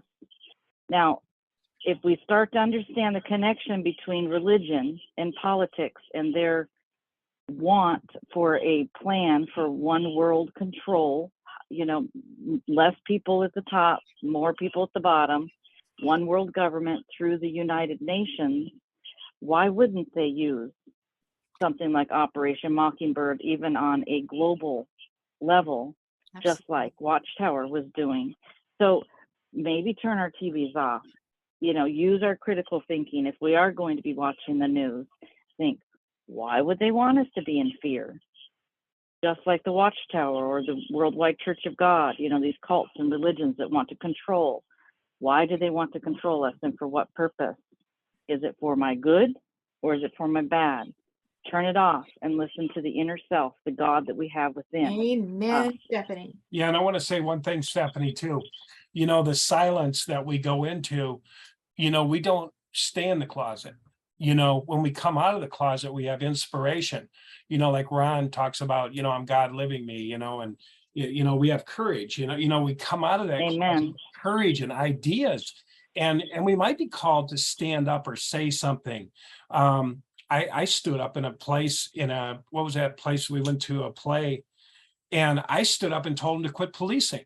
You know, they were doing the mask thing, Shenyun. Shenyun, and it was all about communism, and the whole thing was about mask, and the whole auditorium was full of masks, and they had everybody with these things going around watching everybody, and they would literally point, and they'd go over there to that guy, he's got his mask down, and I was looking It around was like going, you're in a communist it was a country. communist camp inside this place. So I was sitting there and they harassed this guy. They kept going back to him. And he's like, hey, dude, I got my little shield on. And, you know, it wasn't like this, but it was like this plastic shield. And he was doing good. And I was sitting They're there. harassing him, trying to, you know, I don't know what they wanted him to do, go get a better mask or something. They were getting rougher and rougher. And this one Nazi lady just kept sending him back. And I exploded in the middle of this theater, literally. And I felt like it was the spirit. And I said, quit policing, like as loud as I could. And the guy's back goes like this. And I go, oh my God, I felt like I could have killed him. And he left, and they all left. But I was so like, throw me out. It was some kind of righteous indignation. It was like a God shock happened. They to were their beating the bodies. shit out of this guy. I mean, literally, they were hammering him. They kept running over to him, and he was like, leave me alone, leave me alone. And this guy thought he was bigger, and he brought over another guy. And then all a it took lady. was one voice, but the spirit of truth is what we're connecting with. And the spirit of truth will cause you to use your voice, because we don't want to see each other in slavery, mind slavery, like Stephanie's talking about, you know, religious, political slavery, mind control. So we do have a voice, but sometimes if we'll take a minute, go into the silence, or make it a practice to get still, we can get into homeostasis. And that's where we'll get a better answer Like the eye than of out the of storm. survival of the fittest. Yeah. Ron talks about being in the eye of the storm, stay in the eye of the storm, not in the outer edges. And so it's the same principle. If we'll stay in the middle place and we have equilibrium, we have clear sight, and we'll get some clear answers. And me and Angela got some Creative really ideas. clear ideas when in 08, and we brought our business right back. I mean, it was something, the answers that we got. So, you know, Carrie said, you know, go in the closet, right? Shut the Right, door, right. you know, get still, contemplate, meditate, get Find out still, who we are. slow down the mind. Let's ask God who we are, because in his book, I really, really like it a lot. It's called The Aquarian Gospels of Jesus the Christ. Really, really good. Oh, yeah. Talks about all these missing years and everything else like that. And he talks about that, you know, getting to know yourself. He got to know himself. And it's really important that we do. And Know yourself. yeah, I forgot what I was going to say about that, but shoot, there was something really important I was going to say Sorry, about we'll that. come back. But it's important that we do know ourselves. Jesus had to get to know himself, and he went through some training to do that, actually. And oh yeah, I know what I was going to say about it. He said that that he went into, so he's put into a dark room for many, many days. And in the end, he said that that God gave him a revelation. That's the words he used. That God gave him a revelation, because he was seeking. That was his job was to get to know himself. And he had hieroglyphics on the wall. I remember it said, and he had a sacred text. I mean, but his goal was to, who am I, and get to know who am I, getting to know the God within and all that. Well, he prayed. I'm sure he prayed. Of course he did. But he said he received a revelation from God. And then that's when he finally knew who he was. And then he had to do the next, it was like a bunch of initiations of tests that he had to go through, really hard tests, really, really hard. But anyway, for whatever that's worth, we need to pray for revelation. Anybody And else? whatever we want, That's whatever we right. want to know, Great whatever point. we want, we need to pray for revelation of knowing who we are. Because if we know who we are, we'll get through this with flying colors. We'll feel You safe. might be We'll feel surprised. supported. We'll know what to do. We'll Right. be, you know, downloads. We're going to come into our minds because we're connected to the source. We're connected to the flow of life. We're connected to the life source. And we can't go wrong. But if we're trying to meander and get through all this by ourselves, apart from that flow, apart from the God mind, Well, we're not yeah. going to do so And well. there's a saying that said the same mind that got you into this problem is not going to get you out. True. So what's the mind that's going to get me out? It's the mind where the two become one. When the eye becomes single, that's the mind. That's the spiritual energy that can come in when we surrender and make space for it. But as long as we're chasing it with the same mind, with the race consciousness from all the ideas family gave us, the church gave us, and all this race mind just keeps doing the same thing. Why would we want to be stuck in that? We want to break out of that. We want to tap into that channel, another channel. So anyway, Yeah, go ahead. we probably. Anybody else Yeah, want And to? that self-identity is so important. If we go back to, the suffering of the Jews during the Holocaust and the connection between Zionism, Jehovah's Witnesses were first known as Zionists. Why was Zionism so intent on capturing the identity? The Jews have the star, the Jehovah's Witnesses have the purple triangle, and so forth. And I just watched a video today where at Disneyland or Disney World, they're taking fingerprints for you to be able to get on the ride. That's how they're, okay, so that's your identity, your self-identity, right? Why does this greater evil force against humanity, this new world order conglomerate, want to collect our identity in so many different ways, or capture our self-identity with their own thoughts, the mockingbird media? It's to keep us away from our own thoughts, the silence that you took for yourself. Well, okay, so let's go back to what I'm talking about, the Zionists. So Theodor Herzl, he was the founder of the political form of Zionism. So we have Zionism, the religion, and the political form of Zionism. He says, quote, "It is essential that the suffering of the Jews becomes worse. This will assist in the realization of our plans." The plan for New World Order. So they want the suffering of people, Jews, and also, Zionism's now connected to Christianity, so Christians.